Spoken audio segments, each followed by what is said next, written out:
ನಮಸ್ಕಾರ. ನಾನು ನಾಗರತ್ನಜಿ, Yaksharanga Kateel ಸಿಟ್ಲ foundation registered, Udupi, Bengaluru. ಈ ಸಂಸ್ಥೆ ನಡೆಸುತ್ತಿರುವಂತಹ ವಿಶಿಷ್ಟ ಸಾಧಕರ ಸಂದರ್ಶನದಲ್ಲಿ ನಾನಿಂದು ಡಾಕ್ಟರ್ ಪಾರ್ವತಿ ಜಿ ಐತಾಳ್ ಇವರನ್ನು ಪರಿಚಯ ಮಾಡಿಕೊಡಲಿಕ್ಕಿದ್ದೇನೆ.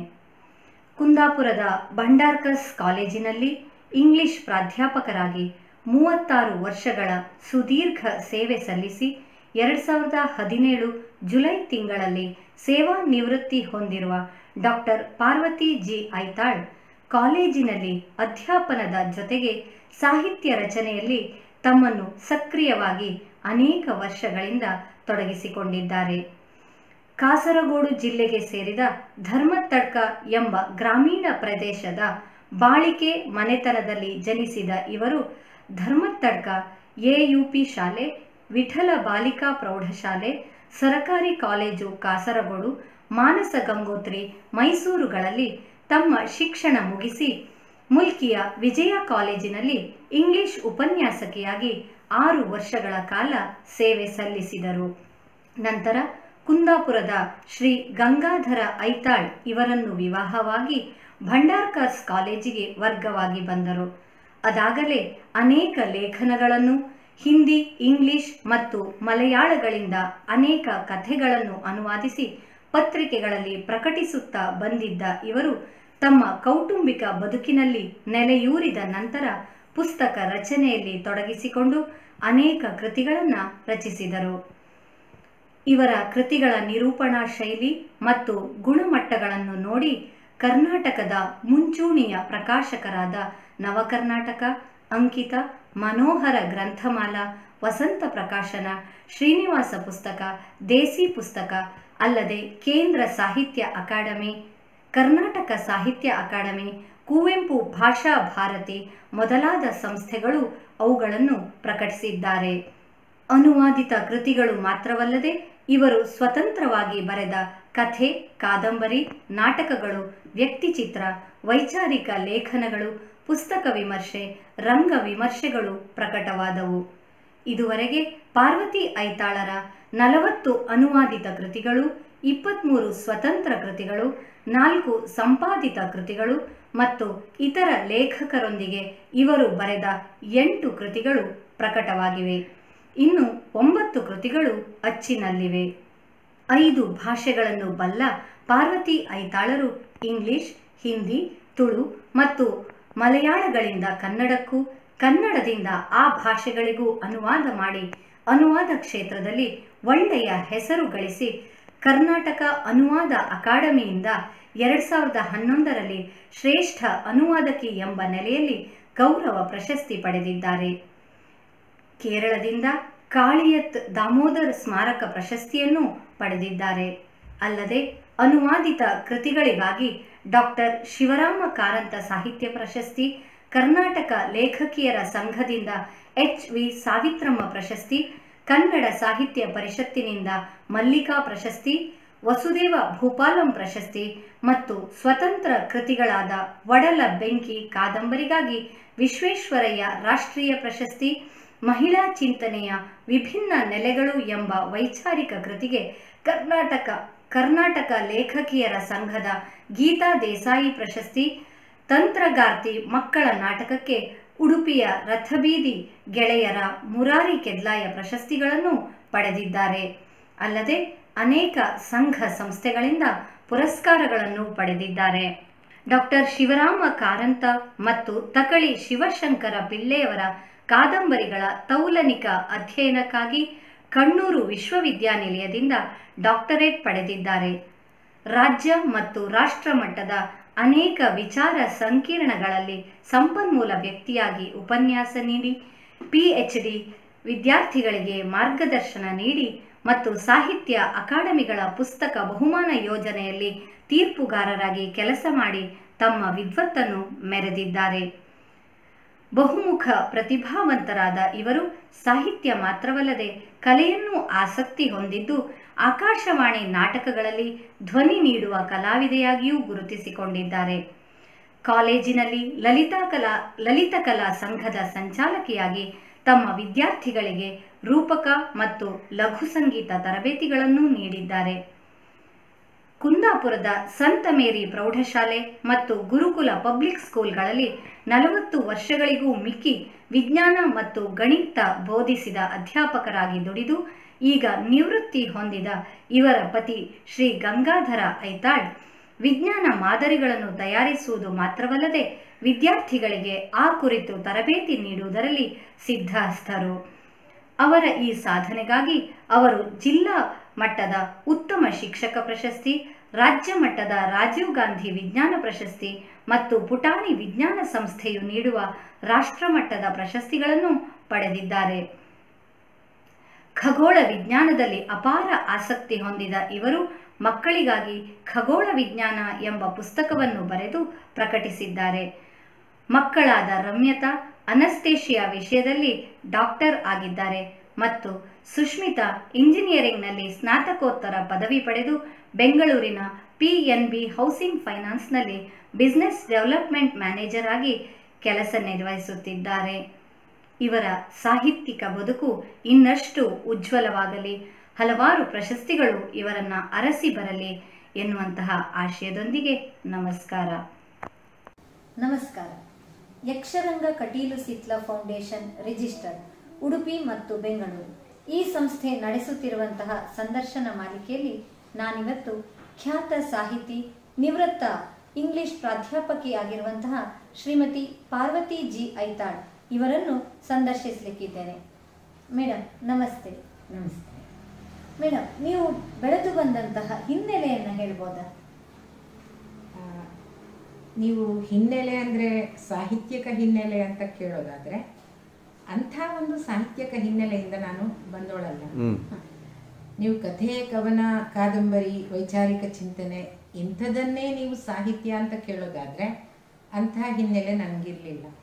ನಾನು ಹುಟ್ಟಿದ್ದು ತೀರಾ ಒಂದು ಹಳ್ಳಿಯಲ್ಲಿ, ಹಸುರಿನ ಮಧ್ಯೆ, ನಿಸರ್ಗದ ಒಂದು ಸಾಹಚರ್ಯ ನನಗಿತ್ತು. ನಿಸರ್ಗದ ಮೂಲಕ ನಾವು ಬಹಳಷ್ಟು ಈ ಬದುಕಿನ ಬಗ್ಗೆ ತಿಳಿದುಕೊಳ್ಳಬಹುದು ಅಂತ ತಿಳ್ಕೊಂಡವಳು ನಾನು. ಆದ್ದರಿಂದ ಅಂಥ ಒಂದು ಹಿನ್ನೆಲೆ ನನಗಿತ್ತು. ಮತ್ತು ನಾವು ಸಾಹಿತ್ಯವನ್ನು ಈ ಶಿಕ್ಷಣ ಪಡೆದವರ ಬಗ್ಗೆ ನೀವು ಮಾತಾಡೋದಾದರೆ ನನ್ನ ಅಪ್ಪ ಅಮ್ಮ, ಅಜ್ಜ ಅಜ್ಜಿ ಯಾರು ಕೂಡ ಇವತ್ತಿನ ಒಂದು ಶಿಕ್ಷಣ ಅಂತ ನಾವೇನು ಹೇಳ್ತೀವಿ, ಒಂದು ಪುಸ್ತಕ ಓದೋದು, ಪಠ್ಯ ಕೇಂದ್ರಿತ ಒಂದು ಶಿಕ್ಷಣ ಅಂತ ನಾವು ಹೇಳ್ತಿದ್ದೀವಲ್ಲ, ಪರೀಕ್ಷೆ ಬರೆಯೋದು, ಪದವಿ ಪಡೆಯೋದು, ಅದರ ಮೂಲಕ ಏನಾದರೂ ಸಾಧನೆ ಮಾಡೋದು, ಇದನ್ನು ನೀವು ಶಿಕ್ಷಣ ಅಂತ ಹೇಳೋದಾದರೆ ಅಂಥ ಶಿಕ್ಷಣ ಇರುವಂತಹ ಒಂದು ವಾತಾವರಣ ನಮ್ಮ ಮನೆಯಲ್ಲಿ ಇರಲಿಲ್ಲ.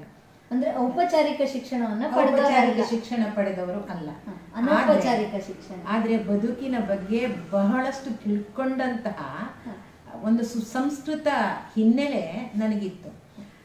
ಜೀವನ ಮೌಲ್ಯಗಳಂದ್ರೆ ಏನು ಅನ್ನೋದನ್ನ ತಿಳ್ಕೊಂಡವರ ಒಂದು ಸಾಹಚರ್ಯ ನನಗಿತ್ತು.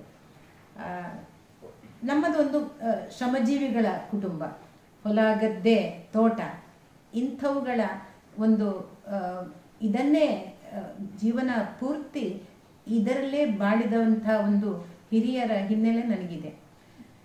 ಇಡೀ ದಿನದ ದುಡಿಮೆಯ ನಂತರ ರಾತ್ರಿ ಹೊತ್ತು ನನ್ನ ತಂದೆ ಮಹಾಭಾರತ ರಾಮಾಯಣವನ್ನು ಅತ್ಯಂತ ರಾಗವಾಗಿ ಬಹಳ ಚೆನ್ನಾಗಿ ಓದಿ ನಮಗೆ ಕಥೆ ಕೂಡ ಹೇಳ್ತಾ ಇದ್ರು.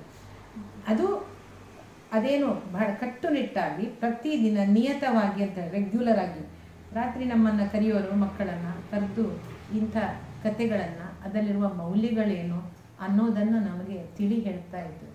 ಇಷ್ಟೇ ನಮಗೆ ಸಾಕಾಯಿತು. ಇದು ನಾನು ಒಂದು ಕೂಡು ಕುಟುಂಬದಲ್ಲಿ ಹುಟ್ಟಿ ಬೆಳೆದವಳು. ನಾನು ಮಕ್ಕಳಿಗೆಲ್ಲ ಇಂಥ ಒಂದು ವಾತಾವರಣದಲ್ಲಿ ಬೆಳೆಯುವ ಅವಕಾಶ ನಮ್ಮಲ್ಲಿ ಇತ್ತು.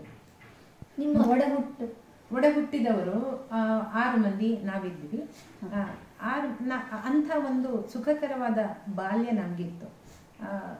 ಈ ಹಗಲಿಡೀ ದುಡಿಮೆ ಇದ್ರೂ ಕೂಡ ನಮ್ಮ ಚಿಕ್ಕ ಮಕ್ಕಳ ಮೂಲಕ ಕೂಡ ಕೆಲಸಗಳನ್ನ ತುಂಬಾ ಮಾಡಿಸ್ತಾ ಇದ್ದ ಕಾಲ. ಕರೆಕ್ಟ್. ಆಮೇಲೆ ಶಾಲೆಗೆ ಹೋದಾಗ ಆ ಶಾಲೆ ಕೂಡ ಒಂದು ಹಳ್ಳಿಯ ಶಾಲೆ. ಅದು ಯಾವುದೇ ಆಧುನಿಕ ಸೌಕರ್ಯ ಇಲ್ಲದಂತಹ ಶಾಲೆ. ಆಗಿನ ಕಾಲ ಕೂಡ ಹಾಗಿತ್ತು. ಬಹುಶಃ ಸುತ್ತಮುತ್ತ ಅಥವಾ ಎಲ್ಲ ಕಡೆ ಅಂಥ ಶಾಲೆಗಳೇ ಇದ್ವೋ ಏನೋ. ಇವತ್ತಿನ ಈ ಇಂಗ್ಲಿಷ್ ಮಾಧ್ಯಮ ಶಾಲೆಗಳ ಯಾವುದೇ ಒಂದು ಪರಿಚಯ ಕೂಡ ನಮ್ಗೆ ಕೇಳದಂಥ ಒಂದು ವಾತಾವರಣದಲ್ಲಿ ನಾವು ಬೆಳೆದ್ವಿ. ಆ ಶಾಲೆಯಲ್ಲಿ ಇವತ್ತಿನ ಹಾಗೆ ಪುಸ್ತಕಗಳ ಏನು ಬಹಳ ಸಣ್ಣ ಕ್ಲಾಸ್ನಲ್ಲಿ ಪುಸ್ತಕಗಳ ಹೊರೆ ಇರುವಂಥ ಒಂದು ಶಿಕ್ಷಣ ಅಲ್ಲ. ಅದು ಬದಲಾಗಿ ಅಭಿನಯ ಗೀತೆಗಳ ಮೂಲಕ 4ನೇ ಕ್ಲಾಸಿನ ತನಕ ನಮಗೆ ಪುಸ್ತಕ ಪೆನ್ನು ಹಿಡಿದು ಗೊತ್ತಿಲ್ಲ. ಪುಸ್ತಕ ಅನ್ನೋದೇ ಪಠ್ಯ ಪುಸ್ತಕ ಅನ್ನೋದೇ ಇರಲಿಲ್ಲ. ನಮ್ಮ ಮೇಷ್ಟ್ರು ಬರೋರು, ಏನಾದರೂ ವಿಷಯಗಳನ್ನು ಕ್ಲಾಸಲ್ಲಿ ಹೇಳೋರು, ಆಮೇಲೆ ಅಭಿನಯ ಗೀತೆಗಳ ಮೂಲಕ, ಆಮೇಲೆ ಏನು ದೈಹಿಕ ವ್ಯಾಯಾಮಗಳ ಮೂಲಕ ನಮ್ಮನ್ನು ಏನು ಫ್ರೆಶ್ ಅಪ್ ಮಾಡಿಸೋದು ಅಂತ. ಈ ರೀತಿಯ ಒಂದು ಇವತ್ತು ನನಗೆ ಎಣಿಸುವಾಗ ಎಷ್ಟೊಂದು ಚೆನ್ನಾಗಿತ್ತು ಆ ರೀತಿಯ ವಿದ್ಯಾಭ್ಯಾಸ ಅಂತ. ಶಾಲೆಯಿಂದ ಹೊರಗೆ ಕರ್ಕೊಂಡು ಹೋಗೋರು, ಮರದ ಅಡಿಯಲ್ಲಿ ಕುಳಿತು ಏನಾದರೂ ನಮ್ಮನ್ನು ಗಾಳಿ ಸೇವನೆಯ ಮೂಲಕ ವಿದ್ಯಾಭ್ಯಾಸ ಏನಾದರೂ ಹೇಳಿಕೊಡೋದು, ಕೆಲಸ ಮಾಡಿಸ್ತಿದ್ದು ಶಾಲೆಗಳಲ್ಲಿ ಕೂಡ. ಏನೇನು ಕೆಲಸಗಳಾಗಬೇಕು, ಪಾತ್ರೆಗಳಿಗೆ ನೀರು ತುಂಬುದಿರ್ಬೋದು ಅಥವಾ ತೋಟಕ್ಕೆ, ಹೂವಿನ ತೋಟಕ್ಕೆ ನೀರು ಹಾಕೋದಿರ್ಬೋದು, ಇದೆಲ್ಲವನ್ನು ಕೂಡ ಮಕ್ಕಳ ಹತ್ರವೇ ಮಾಡಿಸ್ತಿದ್ರು. ಅದರ ಮೂಲಕ ನಮಗೆ ಶ್ರಮಜೀವನ ಅಂದರೆ ಏನು ಅನ್ನೋ ಒಂದು ಶಿಕ್ಷಣ ನಮಗೆ ಸಿಕ್ಕಿತು. ನಮಗೆ ಪುಸ್ತಕಗಳ ಪರಿಚಯ ಆದಾದ್ರೆ ನನಗೆ 5ನೇ ಕ್ಲಾಸಿನ ನಂತರ ಒಂದು ಪಠ್ಯ ಪುಸ್ತಕ ಅಂತ ನಮಗೆ ಇತ್ತು. ಆ ನಂತರ ಅಷ್ಟರ ಒಳಗೆ ನಾನು ಪುಸ್ತಕ ಓದುವ ಅಭ್ಯಾಸವನ್ನು, ಅಂದರೆ ಈ ಕಥೆಗಳನ್ನು ಕೇಳುವ ಮೂಲಕ ತಂದೆ ಹೇಳಿದ ಏನು ರಾಮಾಯಣ ಮಹಾಭಾರತ ಭಾಗವತ ಇಂಥ ಕಥೆಗಳನ್ನು ಕೇಳುವ ಮೂಲಕ ನಮ್ಮದೇನು ಕಾಲ್ಪನಿಕ ಶಕ್ತಿ, ಕಲ್ಪನಾ ಶಕ್ತಿ ಅಂತ, ಇಮ್ಯಾಜಿನೇಷನ್ ಅಂತ ನಾವೇನು ಹೇಳ್ತೀವಿ, ಅದರ ಮೂಲಕ ಬೆಳೆದು ನನಗೆ ಕಥೆಗಳನ್ನು ಇನ್ನಷ್ಟು ತಿಳಿಬೇಕು, ಇನ್ನಷ್ಟು ಓದಬೇಕು ಅನ್ನುವಂಥ ಒಂದು ಏನು ಆಸೆ ಹುಟ್ಟುಕೊಂಡಾಗ ಶಾಲೆಯಲ್ಲಿ ಮೇಷ್ಟ್ರ ಹತ್ರ ಕೇಳೋದು, ನಾನು ಪುಸ್ತಕ ಇದ್ದರೆ ಕತೆ ಹೇಳಿ ಅಂತ ಶಾಲೆಯಲ್ಲೂ ಹೇಳೋದು. ಒಂದು ಲೈಬ್ರರಿ ಅಂತೇಳಿ ಶಾಲೆಯಲ್ಲಿ ಇರಲಿಲ್ಲ, ಒಂದು ಸಣ್ಣ ಪೆಟ್ಟಿಗೆ, ಆ ಪೆಟ್ಟಿಗೆಯಲ್ಲಿ ಒಂದಷ್ಟು ಪುಸ್ತಕಗಳು. ಆ ಪುಸ್ತಕಗಳನ್ನೇ ಮೇಷ್ಟ್ರು ವಾರಕ್ಕೊಂದ್ಸಲ ಬದಲಾಯಿಸಿ, ನನಗೆ ವಾರಕ್ಕೊಂದ್ಸಲ ಕೊಟ್ಟರೆ ಸಾಕಾಗ್ತಿರಲಿಲ್ಲ ಒಂದು ಪುಸ್ತಕ, ಅದನ್ನು ಕೂಡಲೇ ಓದಿ ಮುಗಿಸಿ ಆಯಿತು. ಕೊನೆಗೆ ನಮ್ಮ ಪಕ್ಕದ ಮನೆಯಲ್ಲಿ ಒಬ್ಬರು ಮೇಷ್ಟ್ರು ಚಂದಮಾಮ, ಬಾಲಮಿತ್ರ ಇಂಥ ಒಂದು ಮಕ್ಕಳಿಗೆ ಅತ್ಯಂತ ಏನು ಸೂಕ್ತ ಅಂತ ಹೇಳುವಂತಹ ಕಥೆಗಳು, ಆ ಚಂದಮಾಮ ಮಕ್ಕಳಿಗೋಸ್ಕರ ಇದ್ದಂತಹ ಕಥೆಗಳು, ಅಂತಹ ಪುಸ್ತಕಗಳನ್ನು ಓದಿ. ಮತ್ತು ನನ್ನ ಅಣ್ಣ ಮೇಷ್ಟ್ರಾಗಿದ್ರು, ಅಣ್ಣ ಶಾಲೆಯಿಂದ ಒಂದಷ್ಟು ಪುಸ್ತಕ ತಂದು ಕೊಡ್ತಿದ್ರು. ಈ ರೀತಿ ಪುಸ್ತಕಗಳನ್ನು ಓದುವ ಹವ್ಯಾಸವನ್ನು ನಾನು ಬೆಳೆಸ್ಕೊಂಡದ್ದು ಆಗ. ನನ್ನ ಅಕ್ಕಂದಿರಿಗೆ ಕೂಡ ಈ ಪುಸ್ತಕಗಳನ್ನು ಓದುವ, ನಾವು ಮನೆಗೆ ಪುಸ್ತಕ ತಂದರೆ ಜಗಳ ಮಾಡಿ ಓದ್ಕೊಳ್ಳೋದು, ಅಡಗಿಸಿಡುವುದು, ಈ ರೀತಿ. ಅಂದರೆ ನನಗೆ ನಾನು ಫಸ್ಟ್ ಓದೋದು ಅಂತ ಈ ರೀತಿಯ ಒಂದು ಸ್ಪರ್ಧಾ ಮನೋಭಾವದಲ್ಲಿ ಪುಸ್ತಕಗಳನ್ನು ಓದುವ ಒಂದು ಅಭ್ಯಾಸ ನಮಗೆ ಹಾಗೆಯೇ ಬೆಳೆಯಿತು. ಶಾಲೆಗಳಲ್ಲಿ ಕೊಟ್ಟ ಪುಸ್ತಕ ಹೀಗೆ ಮತ್ತೆ ನಿಧಾನವಾಗಿ ಅಣ್ಣ ಕೂಡ ಏನು ಪೇಟೆಯಿಂದ ಈ ಮಲ್ಲಿಗೆ ಮಯೂರೆಲ್ಲ ಆಗ ಬರ್ತಾ ಇತ್ತು, ಶುರುವಾದಂತಹ ಕಾಲ. ಸುಧಾ ಇದನ್ನೆಲ್ಲ ಓದಲಿಕ್ಕೆ ಶುರು ಮಾಡಿದ್ದು ಹಾಗೆ. ನಾನು ಓದ್ತಾ ಓದ್ತಾ ಬೆಳೆದೆ. ಮುಂದೆ ಇದು ಕಾಸರಗೋಡು ಕಾಲೇಜಿಗೆ PUC ಮಾಡಲಿಕ್ಕೆ ಹೋದೆ. ಅಲ್ಲಿ ಹಾಸ್ಟೆಲ್ನಲ್ಲಿ ನಾನು ಇದ್ದದ್ದು. ಯಾಕಂದರೆ ಕಾಸರಗೋಡು ಪೇಟೆ ಅನ್ನೋದು ನಮ್ಮ ಊರಿಂದ 25 ಕಿಲೋಮೀಟರ್ ದೂರ. ಅಲ್ಲಿಗೆ ಬಸ್ಸು ಸರಿಯಾಗಿರಲಿಲ್ಲ, ದಿನಕ್ಕೆ ಒಂದೇ ಬಸ್ ಇದ್ದದ್ದು ಆ ಕಾಲದಲ್ಲಿ. ನನಗೆ 70ರ ಒಂದು ದಶಕದ ಬಗ್ಗೆ ಹೇಳ್ತಾ ಇದ್ದೇನೆ. ಒಂದು ಕರೆಂಟ್ ಕೂಡ ಇಲ್ಲದಂತಹ ಊರಾಗಿತ್ತು ನಮ್ಮದು. ಇಡೀ ದಿನಕ್ಕೆ ಒಂದು ಬಸ್ಸು ಬರ್ತಿತ್ತು. ಆದ್ದರಿಂದ ನಾವು ಮಾಡಿಕೊಂಡ ವ್ಯವಸ್ಥೆ ಏನಂದರೆ ಅಲ್ಲಿ ಹಾಸ್ಟೆಲಲ್ಲಿ ಉಳ್ಕೊಂಡ್ವಿ. ಗೌರ್ಮೆಂಟ್ ಕಾಲೇಜದು ಒಂದೇ ಕಾಲೇಜ್ ಇದ್ದದ್ದು ಕಾಸರಗೋಡಲ್ಲಿ. ಹಾಸ್ಟೆಲಲ್ಲಿ ಇದ್ದಾಗ ಅಲ್ಲಿ ಆಗಿನ ಕಾಲದಲ್ಲಿ ಅಂದರೆ ಇವತ್ತು ಇದೆ ಆ ಕನ್ನಡ ಮಲಯಾಳದ ಒಂದು ಜಗಳ. ಭಾಷಾವಾರು ಪ್ರಾಂತ್ಯದ ರಚನೆ ಆದಾಗ ಕಾಸರಗೋಡು ನಿಜವಾಗ್ಲೂ ಕನ್ನಡ ನಾಡೇ ಆದರೂ ಕೇರಳ ಸರ್ಕಾರಕ್ಕೆ ಕೊಟ್ಬಿಟ್ಟಿತ್ತು. ಅದೊಂದು ಬಹಳ ದೊಡ್ಡ ದುರಂತ ಅದು. ಯಾಕಂದರೆ ಮುಕ್ಕಾಲು ವಾಸಿ ಏನು ಕನ್ನಡದವರಿದ್ದಂತಹ ಒಂದು ಊರನ್ನು ಅಲ್ಲಿಗೆ ಸೇರಿಸಿದಾಗ ಇದು ಅನೇಕ ಕಡೆ ಬೆಳಗಾಂನಲ್ಲೂ ಆದಂತಹ ಒಂದು ಚರ್ಚೆ, ಅಥವಾ ಹೈದರಾಬಾದ್ ಕರ್ನಾಟಕದ ಇದೆಲ್ಲ ಕಡೆ ಇರುವಂಥ ಒಂದು ಸಮಸ್ಯೆನೇ. ನಾನು ಕೂಡ ಆ ಸಮಸ್ಯೆಯ ಒಂದು ಭಾಗವಾಗಿ ಅಲ್ಲಿ ಅನುಭವಿಸಿದ್ದೇನೆ ಅದನ್ನು. ಕನ್ನಡಕ್ಕೆ ಅಂಥ ಸ್ಥಾನಮಾನಗಳನ್ನು ಮಲಯಾಳಿಗಳು ಕೊಡ್ತಿರಲಿಲ್ಲ, ಮಲಯಾಳ ಸರ್ಕಾರ ಕೂಡ ಕೊಟ್ಟಿರಲಿಲ್ಲ. ಹಾಸ್ಟೆಲಲ್ಲಿದ್ದಾಗ ಅಲ್ಲಿ ಮೆಜಾರಿಟಿ ಇದ್ದದ್ದು ಮಲಯಾಳಿಗಳು. ಆದ್ದರಿಂದ ಅವರ ಬೇಕು ಬೇಡಗಳನ್ನು ಮಾತ್ರ ಹೆಚ್ಚು ಪೂರೈಸ್ತಾ ಇದ್ದಂತಹ ಒಂದು ಅಧಿಕಾರಿ ವರ್ಗ, ಆಡಳಿತ ವರ್ಗ ಬರೀ ಮಲಯಾಳ ಪೇಪರ್ಗಳನ್ನು ತರಿಸ್ತಾ ಇದ್ರು. ರೇಡಿಯೋ, ಆಗ ದೊಡ್ಡ ರೇಡಿಯೋ ಇರ್ತಿತ್ತು. ಆ ರೇಡಿಯೋ ಹಾಡುಗಳನ್ನು ಹಾಕುವಾಗ ನಂಗೆ ಕನ್ನಡ ಹಾಡು ಕೇಳಬೇಕು. ನನಗೆ ಸಂಗೀತ ಅಂದರೆ ತುಂಬ ಇಷ್ಟ. ಪದ್ಯಗಳನ್ನು ನಾನು ತುಂಬ ಕಲಿತಿದ್ದೆ. ಆಗ ಕನ್ನಡ ಪದ್ಯಗಳನ್ನು ಕೇಳೋದು ಅಂದರೆ ಅದು ಅಮೃತ ಸಿಂಚನ ಅದಾಗಿ ಆಗ್ತಿತ್ತು. ಆದರೆ ಕನ್ನಡ ಪದ್ಯಗಳನ್ನು ಕೇಳುವ ಅವಕಾಶನೇ ಇರಲಿಲ್ಲ. ಮನೆಯಲ್ಲೂ ರೇಡಿಯೋ ಇರಲಿಲ್ಲ, ಹಾಸ್ಟೆಲಲ್ಲೂ ರೇಡಿಯೋ ಇತ್ತು. ನಮಗೆ ಕನ್ನಡ ಹಾಡುಗಳನ್ನು ಕೇಳಲಿಕ್ಕೆ ಆಗ್ತಿರ್ಲಿಲ್ಲ, ಮಲಯಾಳ ಹಾಡು. ಆದ್ದರಿಂದ ಒಂದು ಮಲಯಾಳದ ಫುಲ್ ವಾತಾವರಣ ಇದ್ದ ಕಾರಣ ನನಗನ್ನಿಸ್ತು ಇಲ್ಲಿ ಒಂದಷ್ಟು ಹೊರಗಿನ ವಿಷಯಗಳನ್ನ ನಾನು ತಿಳಿದುಕೊಳ್ಬೇಕಿದ್ರೆ, ಪತ್ರಿಕೆಗಳನ್ನ ಓದಬೇಕಿದ್ರೆ ನಾನು ಮಲಯಾಳ ಕಲಿಬೇಕು ಅಂತ ಅನ್ನಿಸ್ತು ನನಗೆ. ನಿಮ್ಮದು ಮಾತೃಭಾಷೆ ಕನ್ನಡ ಅಲ್ವಾ? ಮಾತೃಭಾಷೆ ಕನ್ನಡ. ಕಷ್ಟ ಆಯ್ತಾ ಮಲಯಾಳದಲ್ಲಿ ಹೊಂದಿಕೊಳ್ಳಿಕ್ಕೆ? ನಾನು ಬೇಗ ಹೊಂದಿಕೊಂಡೆ. ಮಾತ್ರ ಕಷ್ಟ ಅಂದರೆ ನಾನು ಹೇಳಿದ್ನಲ್ಲ, ಕನ್ನಡ ಎಲ್ಲಿ ಕೇಳಿದ್ರು ಮೈ ರೋಮಾಂಚನಗೊಳ್ಳುವಂಥ ಒಂದು ಸ್ಥಿತಿಯಲ್ಲಿ. ನೀವು ಯಾವಾಗಲೂ ಕೂಡ ನೀವು ನಿಮ್ಮ ಮಾತೃಭಾಷೆ, ನಿಮ್ಮ ಮಾತೃ ಸಂಸ್ಕೃತಿಯಿಂದ ಬೇರೆ ಕಡೆ ಹೋದಾಗ ಅಲ್ಲಿ ಒಂದು ಹೊಸ ವಾತಾವರಣದಲ್ಲಿ ನೀರಿನಿಂದ ತೆಗೆದ ಮೀನಿನಾಗಿ ನಿಮಗೆ ಅನ್ನಿಸ್ಬೋದು. ಆದರೆ ನಿಮ್ಮ ಮಾತೃಭಾಷೆ ಅಥವಾ ಊರಿನ ಯಾರೇ ಒಬ್ಬರನ್ನ ಊರಿನಲ್ಲಿ ನೀವು ಅವರನ್ನು ಏನೋ ಯಾವ ರೀತಿ ಸಂಪರ್ಕ ಇಲ್ದಿದ್ರು ಕೂಡ ಬೇರೆ ಕಡೆ ನೋಡಿದಾಗ ಖುಷಿ ಆಗುತ್ತೆ. ಅದೇ ರೀತಿ ನನಗೆ ಕನ್ನಡ ಕೇಳಿದಾಗ ತುಂಬ ಸಂತೋಷ ಆಗ್ತಿತ್ತು ಆಗ.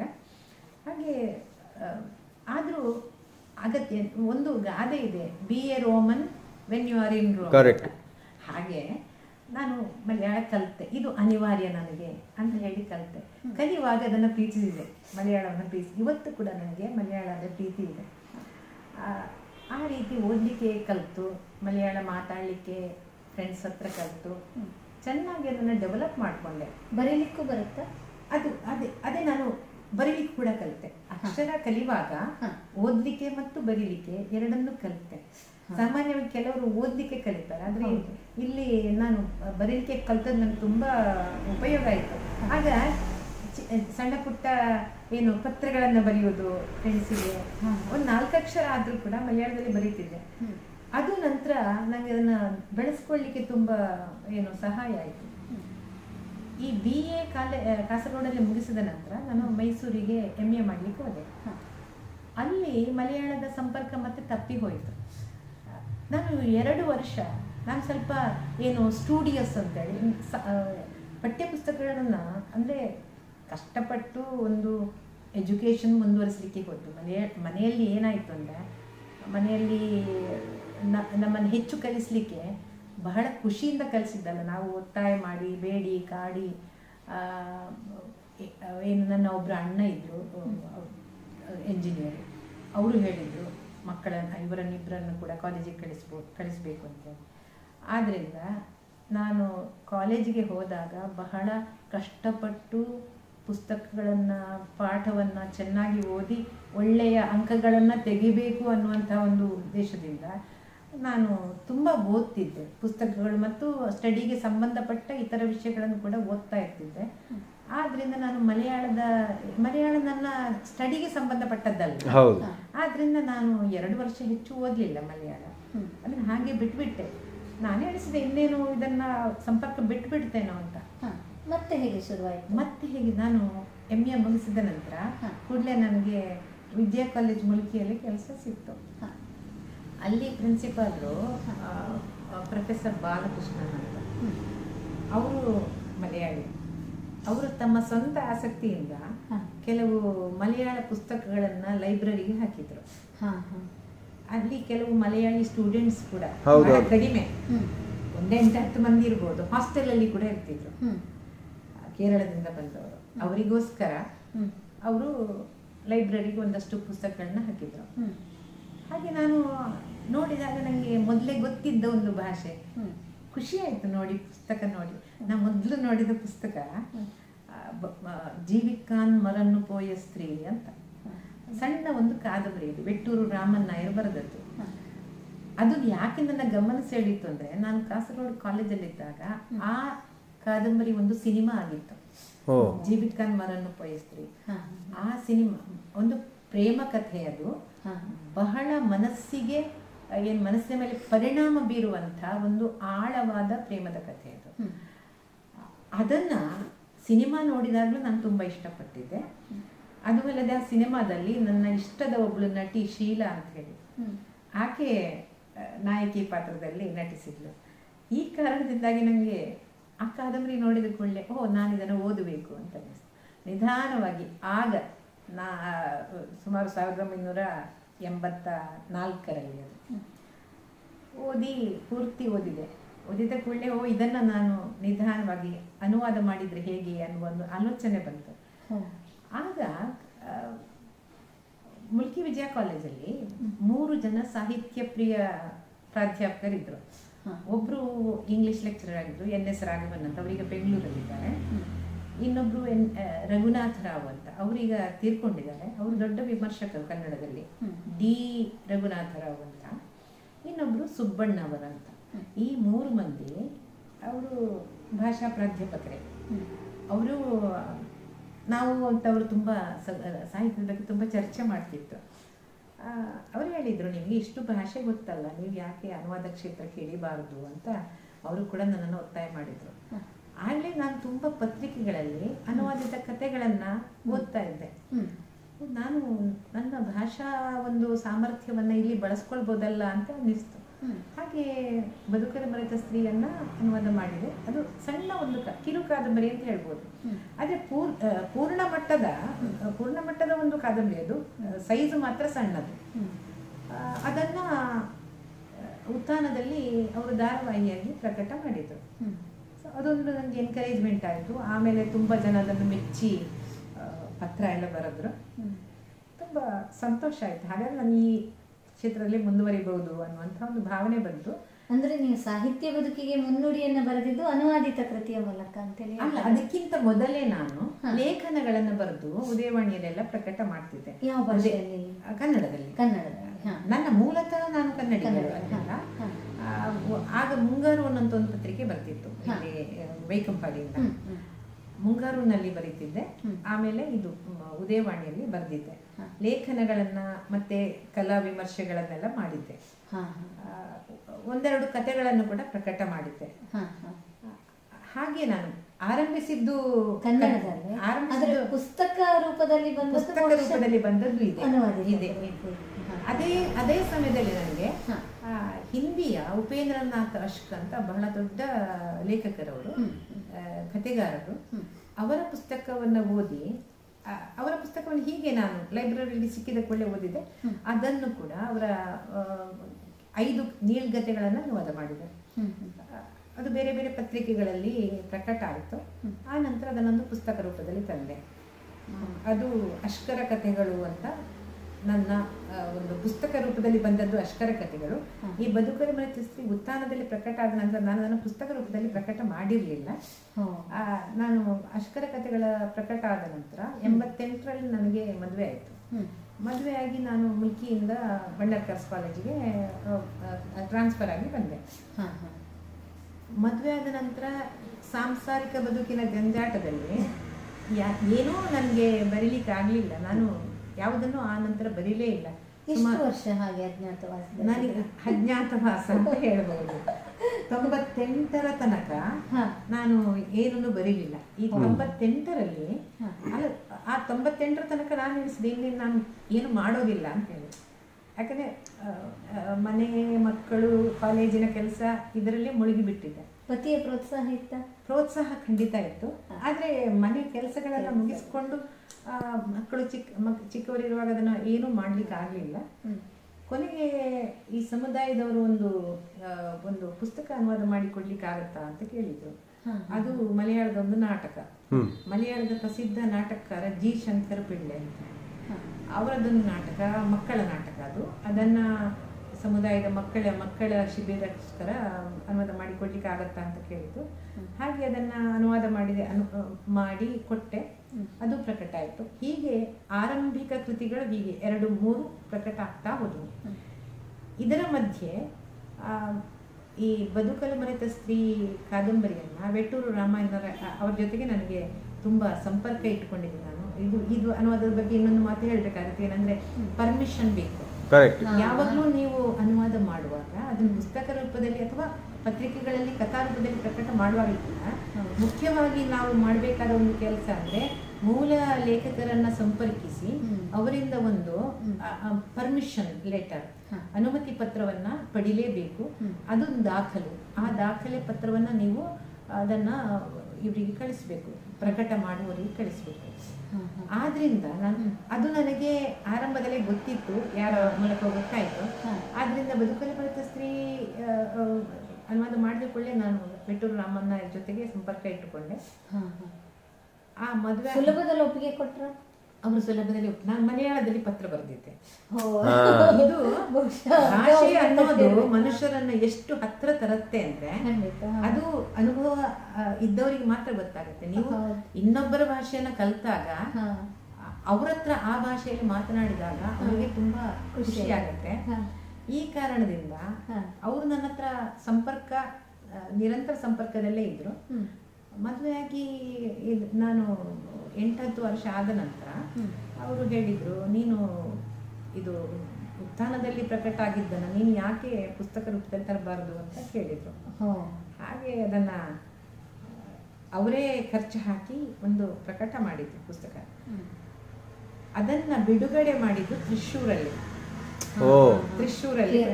ಕೇರಳದಲ್ಲಿ. ಅವರಿಗೆ ವಯಸ್ಸಾಗಿತ್ತು ಆಗ, ಆದ್ರಿಂದ ಅವರು ಈ ಕಡೆ ಬರುವ ಸ್ಥಿತಿಯಲ್ಲಿ ಇರಲಿಲ್ಲ. ತ್ರಿಶೂರಲ್ಲಿ ಬಿಡುಗಡೆ ಮಾಡಿದ್ದು ಜ್ಞಾನಪೀಠ ಪ್ರಶಸ್ತಿ ವಿಜೇತ ಸಾಹಿತಿ MT ವಾಸುದೇವನ್ ನಾಯರ್. ಮಲಯಾಳದಲ್ಲಿ ಜ್ಞಾನಪೀಠ. ಕೇರಳದಲ್ಲಿ ಅವರು MT ಅಂತೇಳಿ ಪ್ರಸಿದ್ಧರು, MT ವಾಸುದೇವನ್ ನಾಯರ್. ಅವರು ಬಿಡುಗಡೆ ಮಾಡಿದಾಗ ನನಗೆ ಬಹಳ ಸಂತೋಷ ಆಗಿತ್ತು. ಆಗ ಅಂದ್ರೆ ಅವರ ಕೃತಿಗಳನ್ನು ನಾನು ಆಗ್ಲೇ ಓದಿದ್ದೆ ಕನ್ನಡದಲ್ಲಿ. MT ವಾಸುದೇವನ್ ನಾಯರ ಕೃತಿಗಳು ಬಹಳ ಹಿಂದೆ ಬಂದಿದ್ವು. ಯಾರ ಮೂಲಕ ಅಂದ್ರೆ ಕಾಸರಗೋಡಲ್ಲಿ ಒಬ್ರು ಪ್ರೊಫೆಸರ್ BK ತಿಮ್ಮಪ್ಪ ಅಂತ ಹೇಳಿ ಕಾಸರಗೋಡು ಕಾಲೇಜಲ್ಲಿ ಕನ್ನಡ ಪ್ರೊಫೆಸರ್ ಆಗಿದ್ದರು. ಅವರು ಮೈಸೂರಿನವರು.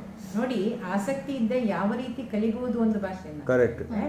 ಮೈಸೂರಿನ ಒಬ್ರು ಪ್ರೊಫೆಸರ್ ಕಾಸರಗೋಡಲ್ಲಿ ಲೆಕ್ಚರರ್ ಆಗಿ ಇಲ್ಲಿ ಸೇರಿ ಮಲಯಾಳವನ್ನ ಸ್ವಂತ ಆಸಕ್ತಿಯಿಂದ ಕಲಿತು MT ವಾಸುದೇವನ್ ನಾಯರ್ ಅವರ 2 ಕಾದಂಬರಿಗಳನ್ನು ಅವರು ಅನುವಾದಿಸಿದ್ದಾರೆ. ಒಂದು ಕೇಂದ್ರ ಸಾಹಿತ್ಯ ಅಕಾಡೆಮಿಗೋಸ್ಕರ, ಇನ್ನೊಂದು ನ್ಯಾಷನಲ್ ಬುಕ್ ಟ್ರಸ್ಟಿಗೋಸ್ಕರ. ಒಂದು 4 ಕೆಟ್ಟು ಅನ್ನೋ ಒಂದು ಕಾದಂಬರಿ, ಅದನ್ನು ಚೌಕಟ್ಟಿನ ಮನೆ ಅನ್ನೋ ಹೆಸರಲ್ಲಿ ಅವರು ಅನುವಾದ ಮಾಡಿದ್ರು ಮಲಯಾಳದಲ್ಲಿ. ಯಾಕೆ ಇವತ್ತು ಜಾಗತಿಕ ಮಟ್ಟದಲ್ಲೇ ಒಂದು ಒಳ್ಳೆ ಹೆಸರು ಬರೆದ ಕಾದಂಬರಿ, ಹೆಸರು ಮಾಡಿದ ಕಾದಂಬರಿ ಅವರ 4 ಕೆಟ್ಟು ಅಂತ, ಚೌಕಟ್ಟಿನ ಮನೆ ಅಂತ ಹೇಳಿ ಕನ್ನಡದಲ್ಲಿ ಅನುವಾದ ಮಾಡಿದ್ರು. ಹಾಗೆ ಕಾಲ ಅಂತ ಇನ್ನೊಂದು ಕಾದಂಬರಿಯನ್ನು ಅವರು ಅನುವಾದ ಮಾಡಿದ್ರು. ಇದೆರಡನ್ನು ನಾನು BA ಮಾಡ್ತಾ ಇರುವಾಗಲೇ ಓದಿದ್ದೆ. ನನ್ನ ಮನಸ್ಸಿನಲ್ಲಿ ಅವರ ಬಗ್ಗೆ, MT ವಾಸುದೇವನ್ ನಾಯರ್ ಬಗ್ಗೆ ಅಷ್ಟು ಗೌರವ ಇತ್ತು. ಅಂಥವ್ರು ನನ್ನ ಬಿಡುಗಡೆ ಮಾಡ್ತಾರೆ ಅಂದ್ರೆ ಎಷ್ಟು ಸಂತೋಷ ನಂಗೆ ಆಗ್ಬೋದು. ನೀವೇ ಒಂದು ಸಣ್ಣ ಪ್ರಶ್ನೆ, ನೀವೀಗಿನ್ನು ಆ ಸಂದರ್ಭವನ್ನು ಎಣಿಸಿದ್ರೆ ಇನ್ನು ಉದಯೋನ್ಮುಖವಾಗಿ ಬೆಳೆಯುತ್ತಾ ಇರುವಂತವ್ರು, ಅಷ್ಟು ಸುಲಭದಲ್ಲಿ ಅಂತಹ ಜ್ಞಾನಪೀಠ ಸಾಹಿತಿಗಳು ಒಪ್ಪಿಗೆ ಕೊಟ್ರ ಸಿಕ್ಲಿಕ್ಕೆ ಕಾರಣ ಅಂತ ಒಂದು ಅವಕಾಶ ಸಿಕ್ಕಿ ಕಾರಣ ವೆಟ್ಟೂರು ರಾಮನ್ ನಾಯರ್ ಅವರು. ಅಲ್ಲ, ಅವರ ಸಂಪರ್ಕವು ಸುಲಭದಲ್ಲಿ ಸಿಕ್ತ ವೆಟ್ಟೂರು ರಾಮ. ಅವಾಗ ನೀವು ಹೇಳಿದ್ರಿ ಫಿಲ್ಮ್ ಅನ್ನ ಮಾಡಿದ್ರು ಅಂತ. ಅಲ್ಲಲ್ಲ, ಅವರದ್ದು ಆಲ್ರೆಡಿ ಏನು ಒಂದು ಇದು ಬರ್ದಾಗ್ಲೇ ಅವರಿಗೆ ಸಂಪರ್ಕ ಇತ್ತಲ್ಲ. ಸಂಪರ್ಕ ಅದೇ ಸಂಪರ್ಕ ಅವರು ಮೊದಲಿಗೆ ಸಂಪರ್ಕಕ್ಕೆ ಸಿಕ್ಕಿದ್ ಹೇಗೆ ಅಂತ ನನ್ನ ಪತ್ರ ಬರೆದದ್ದು, ಮಲಯಾಳದಲ್ಲಿ ಕರೆಕ್ಟ್. ಹೀಗೇನು ಅದೇನು ಸುಲಭದಲ್ಲಿ ಸಿಗಲಾರದಂತಹ ಸಾಹಿತಿಗಳಲ್ಲ, ಕೆಲವರೆಲ್ಲ ತೀರಾ ಸಾಮಾನ್ಯರಿಗೂ ಉತ್ತರ ಬರೀತಾರೆ.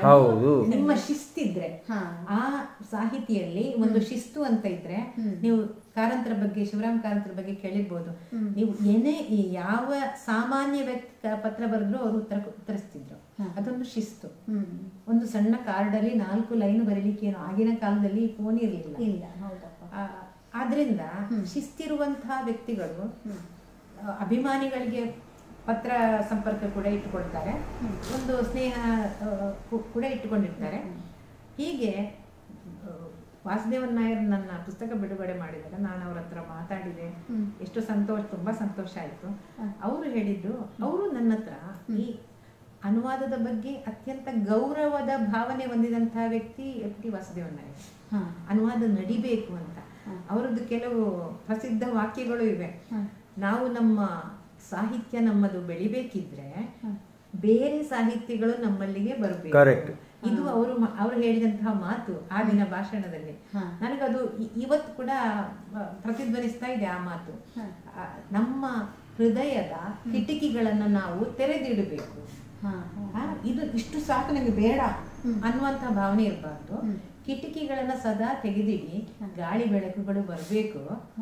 ಅಂದ್ರೆ ಇತರ ಸಾಹಿತ್ಯಗಳು ಬರಬೇಕು, ನಮ್ಮದೇ ಮಾತ್ರ ಅಲ್ಲ, ಜಗತ್ತಿನ ಎಲ್ಲಾ ಸಾಹಿತ್ಯಗಳು ನಮ್ಮಲ್ಲಿಗೆ ಬರಬೇಕು. ಅದು ಸಂಸ್ಕೃತದಲ್ಲಿ ಒಂದು ಅದು ಅವರು ಹೇಳಿದ ಮಾತು ನನಗೆ ತುಂಬಾ ಇವತ್ತು ಕೂಡ ನೆನಪಿನಲ್ಲಿದೆ. ಅವರ ಹತ್ರ ನಾನು ತುಂಬಾ ಮಾತಾಡಿದೆ. ಕೂಡಲೇ ಅವರು ಭಾರತಿ ಅಂತ ಕರೆದ್ರು. ಹೌದು, ನೀವು ಒಳ್ಳೆ ಕೆಲಸ ಮಾಡಿದ್ದೀರಿ. ಅವರು ಅವತ್ತು ಅವತ್ತು ಭಾಷಣದ ನಂತರ ನನ್ನ ಹಾಗೆ ಮಾತಾಡಿದ್ದು. ಮತ್ತೆ ನನ್ನದು ಕೆಲವೆಲ್ಲ ಕನ್ನಡಕ್ಕೆ ಬಂದಿದೆ ಅಂದ್ರು. ಹೇಳಿದೆ, ನಾನು ಓದಿದ್ದೇನೆ ಅದನ್ನೆಲ್ಲ ಅಂತ ಹೇಳಿದೆ. ಕೊನೆಗೆ ಅವರ ನಿಮ್ಮದು ಇನ್ನೇನಾದ್ರೂ ಕೃತಿ ಇದ್ರೆ ನಾನು ಮಾಡ್ತೇನೆ ಅಂತ ಹೇಳಿದೆ. ಅವ್ರು ಹೇಳಿದ್ರು, ಅವರು ನನ್ನದೊಂದು ಕಾದಂಬರಿ ಕನ್ನಡಕ್ಕೆ ಹೋಗಿಲ್ಲ, ಅಸುರವಿತ್ತು ಅಂತ ಹೇಳಿ, ಸ್ವಲ್ಪ ದೊಡ್ಡದಿದೆ ಕಾದಂಬರಿ, ಮಾಡುದಾದ್ರೆ ಮಾಡು ಅಂದ್ರೆ. ಹಾಗೆ ನಂಗೆ ಪರ್ಮಿಷನ್ ಅಗತ್ಯವೇ ಇಲ್ಲ, ಅಲ್ಲೇ ಅವರೇ ಹೇಳಿದ್ರು. ಆ ನಂತರ ಅದು 1999 ಅಲ್ಲಿಂದ ಬಂದು ನಾನು ಮಾಡಿದ್ದೆ ಕೆಲಸ. ಒಂದು ಅವರ ಅಸುರವಿತ್ತು ಕಾದಂಬರಿಯನ್ನ 1 ವರ್ಷ ತಗೊಂಡಿದ್ದೆ. ಆರಂಭದ ಕಾಲದಲ್ಲಿ ನಾನು ಹೇಗೆ ಬರೀತಿದ್ದೆ ಅಂದ್ರೆ, ಒಂದ್ಸಲ ಬರೆಯೋದು, ಆ ನಂತರ ಅದನ್ನ ಮತ್ತೆ ಓದಿ ನೋಡುವಾಗ ತಪ್ಪುಗಳನ್ನು ಕಂಡ್ರೆ ತಿದ್ದಿ ಇನ್ನೊಂದು ಪ್ರತಿ ಮಾಡುದು. ಆಗ ಜೆರಾಕ್ಸು ಯಾವುದು ಇರಲಿಲ್ಲ. ಆದ್ರಿಂದ ಇನ್ನೊಂದು ಪ್ರತಿ ಚಿತ್ತಾದ್ರೆ ಇನ್ನೊಂದು ಪ್ರತಿ, ಹೀಗೆ ಪ್ರಿಂಟರ್ ಹತ್ರ ಕಳಿಸ್ಬೇಕಿದ್ರೆ ಅದು ಕ್ಲೀನ್ ಇರ್ಬೇಕು. ಹಾಗೆ 5-6 ಪ್ರತಿಗಳನ್ನ ಮಾಡಿ ನಾನು ಕಳಿಸಿದೆ. ಇದರ ಮಧ್ಯೆ 1 ವರ್ಷದ ಟೈಮ್ನಲ್ಲಿ ನಾನು ವಾಸುದೇವನಾಗಿ ತುಂಬಾ ಪತ್ರಗಳನ್ನು ಕೂಡ ಬರೆದಿದ್ದೆ. ಏನಾದ್ರೂ ಅನುಮಾನಗಳಿದ್ರೆ ಅವ್ರ ಕೇಳಿದ್ದೆ. ಒಂದ್ಸಲ ಅವ್ರ ಮನೆಗೆ ಹೋಗಿ, ಅವರು ಮನೆಗೆ ಸಾಮಾನ್ಯವಾಗಿ ಯಾರನ್ನು ಸೇರಿಸ್ಕೊಳ್ಳೋದ, ಒಂದು ದಿನ ಅವರ ಮನೆಯಲ್ಲಿದ್ದೆ ನಾನು. ಹಾಗೆ ಕಾದಂಬರಿ ದುರ್ಬೀಜ ಅಂತ ಹೇಳಿ ಕಾದಂಬರಿಗೆ ಹೆಸರು ಕೊಟ್ಟ. ನಾನು ಕೇಳಿದೆ, ಅಸುರವಿತ್ತು ಅಂದ್ರೆ, ವಿತ್ತು ಅಂದ್ರೆ ಬೀಜ, ಅಸುರ ಬೀಜ ಅಂತ ದುರ್ಬೀಜ ಅಂತ ಹಾಕಿದ್ರೆ ಆಗ್ಬಹುದಾ ಅಂತ ಹೇಳಿ. ಅಂದ್ರೆ ಅಲ್ಲಿ ಆ ಕಾದಂಬರಿ ಒಬ್ಬ ನಿರುದ್ಯೋಗಿ ಯುವಕ ಯಾವ ರೀತಿ ಸಮಾಜದಲ್ಲಿ ಕಡೆಗಣಿಸಲ್ಪಡ್ತಾನೆ, ಮತ್ತು ಅವನದ್ದು ತಪ್ಪಿಲ್ಲ, ಅವನಿಗೆ ಉದ್ಯೋಗ ಹುಡುಕಿದ್ರೆ ಸಿಕ್ಕುವುದಿಲ್ಲ, ಬಡವ, ಇಂಥ ಒಬ್ಬ ವ್ಯಕ್ತಿಯನ್ನ ಹೇಗೆ ಸಮಾಜ ದುರ್ಬಳಕೆ ಮಾಡ್ಕೊಳ್ಳತ್ತೆ ಮತ್ತು ಅವನನ್ನ ಅಸುರವಿತ್ತು, ನೀನು ಯೂಸ್ಲೆಸ್ ಅಂತ ಹೇಳಿ ಕರೀತದೆ. ಅವನ ಮನೆಯಲ್ಲಿ ಕೂಡ ಸಂಪಾದನೆ ಮಾಡಿಲ್ಲ ಅಂತ ಹೇಳಿ ಅವನನ್ನ ಬೈಯೋದು, ನೀನೊಂದು ಯೂಸ್ಲೆಸ್ ಅಂತ ಹೇಳಿ. ಸಮಾಜ ಕೂಡ ಅವನನ್ನ ಕೆಟ್ಟದಾಗಿ ನಡೆಸ್ಕೊಳ್ಳುತ್ತೆ. ಈ ಕಾರಣದಿಂದಾಗಿ ಅವನು ಅಸುರವಿತ್ತ ಆಗಿರ್ತಾನೆ. ನಮ್ಮಲ್ಲಿ ಅಂಥ ವ್ಯಕ್ತಿಗೆ ದುರ್ಬೀಜ ಅಂತ ಹೇಳಿ ಕರಿತೀವಿ ನಾವು ಅಂತ ಹೇಳಿದೆ. ಏನಿ ಅವನೆಂತ ದುರ್ಬೀಜ? ದುರ್ಬೀಜ ಅಂತ ಹೇಳಿದ್ರೆ ಎಷ್ಟು ಬೇಕಾದ್ರೂ ಏನೋ ಆರೈಕೆಯಿಲ್ಲದೆ ಬೆಳೀತದೆ ಅಂತ ಹೇಳಿ. ಆ ಒಂದು ಶೀರ್ಷಿಕೆ ಕೊಡ್ಲಾ ಅಂತ ಕೇಳಿದ್ರೆ ಅನುವಾದದಲ್ಲಿ ನೀವು ಮೂಲದ ಸತ್ವವನ್ನ ಹೀರಿಕೊಂಡು ಅದನ್ನ ನಿಮ್ಮ ಭಾಷೆಯಲ್ಲಿ ಅಭಿವ್ಯಕ್ತಿ ಅದಕ್ಕೆ ನೀಡಬೇಕು. ಖಂಡಿತ. ನನ್ನ ಕೊನೆ ಮತ್ತೊಂದು ಪ್ರಶ್ನೆ ಅದೇ ಇದ್ದಿತ್ತು. ಅಂದ್ರೆ ಮೂಲ ಕೃತಿ ಆಶಯಕ್ಕೆ ಧಕ್ಕೆ ಬರೆದಿದ್ದಾಗೆ ಅನುವಾದವನ್ನ ಮಾಡಬೇಕು. ನಿಮಗೆ ಭಾಷೆ ಸೃಜನಶೀಲತೆಯು ಅಲ್ಲಿ ಕಾಣಿಸ್ಕೊಳ್ಬೇಕು. ಹೌದು, ಅದೇ ಸೃಜನಶೀಲತೆ ಭಾಷೆಯಲ್ಲಿ ಮತ್ತೆ ಅಭಿವ್ಯಕ್ತಿಯಲ್ಲಿ ಮತ್ತು ಮೂಲವನ್ನ ಹೀರಿಕೊಳ್ಳುವ ಒಂದು ಸಾಮರ್ಥ್ಯದಲ್ಲಿ ಸರಿಯಾದ ಅರ್ಥವನ್ನ ಗ್ರಹಿಸಿಕೊಳ್ಳುವ ಸಾಮರ್ಥ್ಯದಲ್ಲಿ ನಿಮ್ಮ ಆ ಸಾಮರ್ಥ್ಯ ಜಾಣ್ಮೆ ನಿಂತಿದೆ. ಅದರಿಂದ ದುರ್ಬೀಜ ಅನ್ನುವ ಒಂದು ಶೀರ್ಷಿಕೆ ಕೊಡ್ಲಾ ಅಂತ ಕೇಳಿದ್ರೆ ಅವ್ರು ತುಂಬಾ ಇಷ್ಟ ಆಯ್ತು. ಅದು ಆಯ್ತು ಅಂತ ಹೇಳಿದ್ರು. ಹೀಗೆಲ್ಲ ದುರ್ಬೀಜ ಬಂತು. ಆಮೇಲೆ ಅವರದ್ದೇ ಇನ್ನೊಂದು ಸಣ್ಣ ಕಾದಂಬರಿ ಮಂಜು ಅಂತ ಹೇಳಿ, ಅದು 60 ಪುಟದ ಕಾದಂಬರಿ. ಅಂದ್ರೆ ಮಲಯಾಳ ಸಾಹಿತ್ಯದಲ್ಲಿ ಬಹಳಷ್ಟು ಹೆಸರು ಪಡೆದಂತಹ ಒಂದು ಕಾದಂಬರಿ. ಅದನ್ನು ಕೂಡ ನಾನು ಅನುವಾದ ಮಾಡಿದೆ. ಹೀಗೆ ಅವರ ಕಥೆಗಳನ್ನ ಯುಗಾಂತ ಮತ್ತು ಇತರ ಕಥೆಗಳು ಅಂತ ಅವರದ್ದೊಂದು 8 ಕಥೆಗಳ ನಿರ್ಗತೆಗಳ ಒಂದು ಸಂಕಲನ ಕೂಡ ತಂದೆ. ಈ ಸಮಯದಲ್ಲಿ ಕರ್ನಾಟಕ ಸಾಹಿತ್ಯ ಅಕಾಡೆಮಿಯವರು ನನಗೆ ಅವರ ಜೊತೆಗಿದ್ದ ಸಂಪರ್ಕವನ್ನು ನೋಡಿ, ಹಾಗಾದ್ರೆ ನೀವು ಅವರ ಬಗ್ಗೆ ಒಂದು ಪುಸ್ತಕ ಬರೀಬಹುದಾ ಅಂತ ಕೇಳಿದ್ರು. ಅವರ ಬದುಕು ಬರಹ ಮೊನೋಗ್ರಾಫ್ ಅಂತ ಬರಿಬಹುದಾ ಅಂತ ಕೇಳಿದ್ರು. ಅವರು ಜ್ಞಾನಪೀಠ ಮಾಲಿಕೆ ಅಂತ ಮಾಡ್ತಾ ಇದ್ರು 2004ರ ಒಂದು ಅಂದಾಜು. ಅವ್ರು ಹೇಳಿದ ಕೂಡಲೇ ನಾನು ವಾಸುದೇವನ್ ನಾಯರ್ ಬಗೆಗಿನ ಅಷ್ಟು ಪುಸ್ತಕಗಳನ್ನ, ಅವರೆಲ್ಲ ಸಾಹಿತ್ಯವನ್ನ ಓದಿದೆ, ಅವರ ಬಗೆಗೆ ಬಂದಂತಹ ವಿಮರ್ಶೆಗಳನ್ನು ಓದಿದೆ. ಇದನ್ನೆಲ್ಲ ಓದಿ ಒಂದು ಪುಸ್ತಕ ಬದುಕು ಬರಹ ಅಂತ ಒಂದು ಪುಸ್ತಕ ತಂದೆ. ಇಲ್ಲಿಗೆ ವಾಸುದೇವನ್ ನಾಯರ್ ಹತ್ರ ನಾನು ಸಂಪರ್ಕವನ್ನ ಮತ್ತು ಕೂಡ ಮುಂದುವರಿಸಿದೆ. ಆದ್ರೆ ಅವರ ಕೃತಿಗಳನ್ನ ಅಲ್ಲಿಗೆ ನಿಲ್ಲಿಸಿ ನಾನು ಮತ್ತೆ ಮಹಿಳಾ ಸಾಹಿತ್ಯ, ಮಹಿಳಾ ಸಾಹಿತ್ಯದ ಬಗ್ಗೆ ಆಗ್ಲೇ ನಾನು ಬಹಳಷ್ಟು ಆಸಕ್ತಿಯನ್ನ ಬೆಳೆಸ್ಕೊಂಡಿದ್ದೆ. ಮಹಿಳಾ ಕಾಳಜಿ ಕೂಡ ನನಗೆ, ಸ್ತ್ರೀಪರ ಕಾಳಜಿಯನ್ನ ಕೂಡ ಬೆಳೆಸ್ಕೊಂಡಿದ್ದೆ. ಮೇಡಮ್, ನಿಮ್ಮ ಕೃತಿಯಲ್ಲಿ ಸ್ತ್ರೀ ಸಂವೇದನೆಯನ್ನ ಹೆಚ್ಚಾಗಿ ಕಾಣ್ತಾ ಇದ್ದೇವೆ. ಅದಕ್ಕೆ ಕಾರಣ ಏನು? ನೀವೊಂದು ಸ್ತ್ರೀ ಆಗಿರೋದೇ ಕಾರಣವಾ ಅಥವಾ ಬೇರೆ ಇನ್ನೇನಾದ್ರೂ ಇದೆಯಾ ಅಂತ? ಸ್ತ್ರೀ ಆಗಿರೋದು ಕಾರಣ ಇರ್ಬೋದು. ನಾನು ಚಿಕ್ಕವಳಿರುವಾಗಲೇ ಮನೆಯಲ್ಲಿ ಒಂದು ರೀತಿಯ ಆ ಪುರುಷರು ಮತ್ತು ಸ್ತ್ರೀಯರ ಮಧ್ಯೆ ಇರುವಂತಹ ಒಂದು ತಾರತಮ್ಯ ಧೋರಣೆ ಉಂಟಲ್ಲ, ಅದು ಇಡೀ ಊರಿನಲ್ಲಿ, ಮನೆಯಲ್ಲಿ ಮಾತ್ರ ಅಲ್ಲ, ನೋಡ್ತಾ ಇದ್ದೆ. ಪ್ರತಿಯೊಂದರಲ್ಲಿ ಕೂಡ ಸ್ತ್ರೀಯರಿಗೆ ಪ್ರಾಧಾನ್ಯ ಕಡಿಮೆ. ಎಲ್ಲದಲ್ಲಿ ಕೂಡ ಸಾಮಾಜಿಕ ಕೆಲಸ ಕಾರ್ಯಗಳಲ್ಲಿ ಇರ್ಬೋದು, ಎಲ್ಲದಲ್ಲಿ ಕೂಡ ಮನೆಯಲ್ಲಿ ಕೂಡ ಉದಾಹರಣೆಗೆ ಊಟ ಮಾಡುವಾಗ ಗಂಡಸರು ಮೊದಲು ಊಟ ಮಾಡೋದು, ಎಲ್ಲ ಒಳ್ಳೆಯ ಐಟಮ್ಸನ್ನೆಲ್ಲ ಅವರಿಗೆ ಫಸ್ಟ್ ಕೊಡೋದು, ಉಳಿದದ್ದನ್ನ ಹೆಂಗಸರು ಊಟ ಮಾಡೋದು. ಇದು ಸಣ್ಣ ಉದಾಹರಣೆ. ಇದು ಮಾತ್ರ ಅಲ್ಲದೆ ಸಾಮಾಜಿಕವಾಗಿ ಹೆಂಗಸರು ಭಾಗವಹಿಸ್ತಾನೆ ಇಲ್ಲದಂತ ಒಂದು ಕಾಲ ಅದು. ಈ ರೀತಿಯ ತಾರತಮ್ಯ ಧೋರಣೆ, ಮತ್ತೆ ಗಂಡ ಯಜಮಾನ, ಹೆಂಡತಿ ಹೇಳಿದಾಗ ಕೇಳಲಿಕ್ಕಿರುವವರು, ಇದನ್ನೆಲ್ಲ ನೋಡಿ ನನಗೆ ಆಗ ಅರ್ಥ ಆಗ್ತಿರಲಿಲ್ಲ. ಆದರೆ ಸ್ವಲ್ಪ ದೊಡ್ಡ ಈ ಕತೆ ಕಾದಂಬರಿಗಳನ್ನ ಓದಲಿಕ್ಕೆ ಶುರು ಮಾಡಿದ ಮೇಲೆ ಹೌದು, ಇಂಥ ಒಂದು ತಾರತಮ್ಯ ಧೋರಣೆ, ಲಿಂಗ ತಾರತಮ್ಯ ಅನ್ನೋದು ನಮ್ಮ ಸಮಾಜದಲ್ಲಿ ಬಹಳ ಕಾಲದಿಂದ ಇದೆ ಅನ್ನೋದು ನನಗೆ ಇದು ಅನ್ಯಾಯ. ಯಾಕಂದರೆ ನಾವೆಲ್ಲರೂ ಕೂಡ ಮನುಷ್ಯರು, ಪುರುಷರು, ಸ್ತ್ರೀಯರು. ಅದು ಅಲ್ಲದೆ ಸ್ತ್ರೀಯರು ಸಾಂಪ್ರದಾಯಿಕ ನಂಬಿಕೆಯಲ್ಲಿ ಸ್ತ್ರೀಯರು ಮನೆಯನ್ನು ನೋಡ್ಕೊಳ್ಳಿಕ್ಕೆ ಇರುವುದು ಗೃಹಿಣಿ ಅಂತ. ಈಗ ಉದ್ಯೋಗದ ಪ್ರಶ್ನೆ ಆಮೇಲೆ ಮಾತಾಡುವ. ಆದರೆ ಮನೆಯಲ್ಲೇ ಎಲ್ಲವನ್ನೂ ನೋಡಿಕೊಳ್ಳುವಂಥ, ಮಕ್ಕಳನ್ನು ಬೆಳೆಸುವಂಥ ಸ್ತ್ರೀಯರನ್ನು ಯಾವ ರೀತಿ ಸಮಾಜ ನಡೆಸ್ಕೊಳ್ಳುತ್ತೆ ಅನ್ನೋದನ್ನು ನೋಡಿದಾಗ ಇದು ತುಂಬ ಅನ್ಯಾಯ ಅಂತ ಹೇಳಿ ನನಗೆ ಅನ್ನಿಸ್ತಾ ಇತ್ತು. ಅಸಮತೋಲನ ಇದು ಇಲ್ಲಿ ಸ್ತ್ರೀಯರಿಗೆ ನ್ಯಾಯ ಸಿಗಬೇಕು. ಕಡಿಮೆ ಪಕ್ಷ ನಾವು ಮಾತಾಡುವ ಮೂಲಕ ಸಾವಿರಾರು ವರ್ಷಗಳಿಂದ ನಡೆದು ಬಂದಂತಹ ಒಂದು ಸಂಪ್ರದಾಯ, ಅದನ್ನು ಕೂಡಲೇ ಬ್ರೇಕ್ ಮಾಡಬೇಕು ಅಂದ್ರೆ ಆಗುದಿಲ್ಲ. ಪುರುಷರು ಬದಲಾಗುವುದಿಲ್ಲ, ಇವತ್ತು ಕೂಡ ಬದಲಾಗಲಿಲ್ಲ ಅನ್ನೋದನ್ನ ನೀವು ಗಮನಿಸ್ಬೋದು. ಆದ್ರೂ ಕೂಡ ನಾವು ನಮ್ಮ ಮಾತಿನ ಮೂಲಕ ಏನಾಗ್ತಿತ್ತು ಅಂದ್ರೆ ಸ್ತ್ರೀಯರು ಕಷ್ಟಗಳನ್ನ, ತೊಂದರೆಗಳನ್ನ, ನೋವನ್ನ ಒಳಗೆ ನುಂಗಿಕೊಂಡು ನಮಗೆ ನ್ಯಾಯ ಸಿಗ್ತಾ ಇಲ್ಲ ಅಂತ ಹೇಳ್ಕೊಂಡ್ರು ಕೂಡ ಅಂದ್ಕೊಂಡ್ರು ಕೂಡ ಅದನ್ನು ಹೇಳ್ಕೊಳ್ಳಿಕ್ಕೆ ಅವರಿಗೆ ಒಂದು ವೇದಿಕೆ ಇರಲಿಲ್ಲ. ಇಲ್ಲೊಂದು ಪ್ರಶ್ನೆ ಉಂಟು ಮೇಡಮ್. ಈಗ ನೋಡಿ, ಮಹಿಳಾ ಸಂವೇದನೆ ಅದು ಮಹಿಳೆಯಾಗಿಯೇ ನಿಮಗೆ ಅದು ಬಂದಿದ್ದು, ಅಂದರೆ ಮಹಿಳೆಯಾಗಿ ಅದನ್ನು ನೀವು ಅಸಮಾನತೆಯನ್ನು ನೀವು ಅನುಭವಿಸಿದ್ದೀರಿ, ಅದೆಲ್ಲವನ್ನು ಒಪ್ಪಿಕೊಳ್ಳುವ. ಆದರೆ ಮಹಿಳಾ ಸಂವೇದನೆ ಅನ್ನುವುದು ಮಹಿಳಾ ಲೇಖಕಿಯರು ಮಾತ್ರ ಶುರು ಮಾಡಿದ್ದ? ಅಲ್ಲ, ಖಂಡಿತ ಅಲ್ಲ. ಇದೊಂದು ದೊಡ್ಡ ಒಂದು ಟಾಪಿಕ್ ಇದು. ಸ್ತ್ರೀ ಸಂವೇದನೆ ಅನ್ನೋದು ಪುರುಷರಲ್ಲಿ ಖಂಡಿತ ಇರಬೇಕು. ಅದು ಇದ್ದರೆ ಮಾತ್ರ ಇವತ್ತು ಪುರುಷರ ಮೂಲಕ ಕೂಡ ಈ ಅನ್ಯಾಯವನ್ನು ಹೋಗಲಾಡಿಸ್ಲಿಕ್ಕೆ ಸಾಧ್ಯ. ಎಲ್ಲಿ? ಯಾಕಂದ್ರೆ ಸ್ತ್ರೀವಾದ ಅಂದ್ರೆ ಅದು ಬರೀ ಸ್ತ್ರೀವಾದ ಅಲ್ಲ, ಮಾನವೀಯತೆಯ ಅನ್ನ ಪ್ರತಿಪಾದಿಸುವಂತಹ ಒಂದು ವಾದ ಇದು. ಇಲ್ಲಿ ಮಾನವೀಯತೆ ಅಂದ್ರೆ ಸಮಾನತೆ ಅನ್ನೋದು ಇರಬೇಕು ಅನ್ನೋ ಒಂದು ವಾದ. ಅನ್ಯಾಯ ಆಗಬಾರ್ದು, ಅಸಮಾನ ಇರಬಾರ್ದು.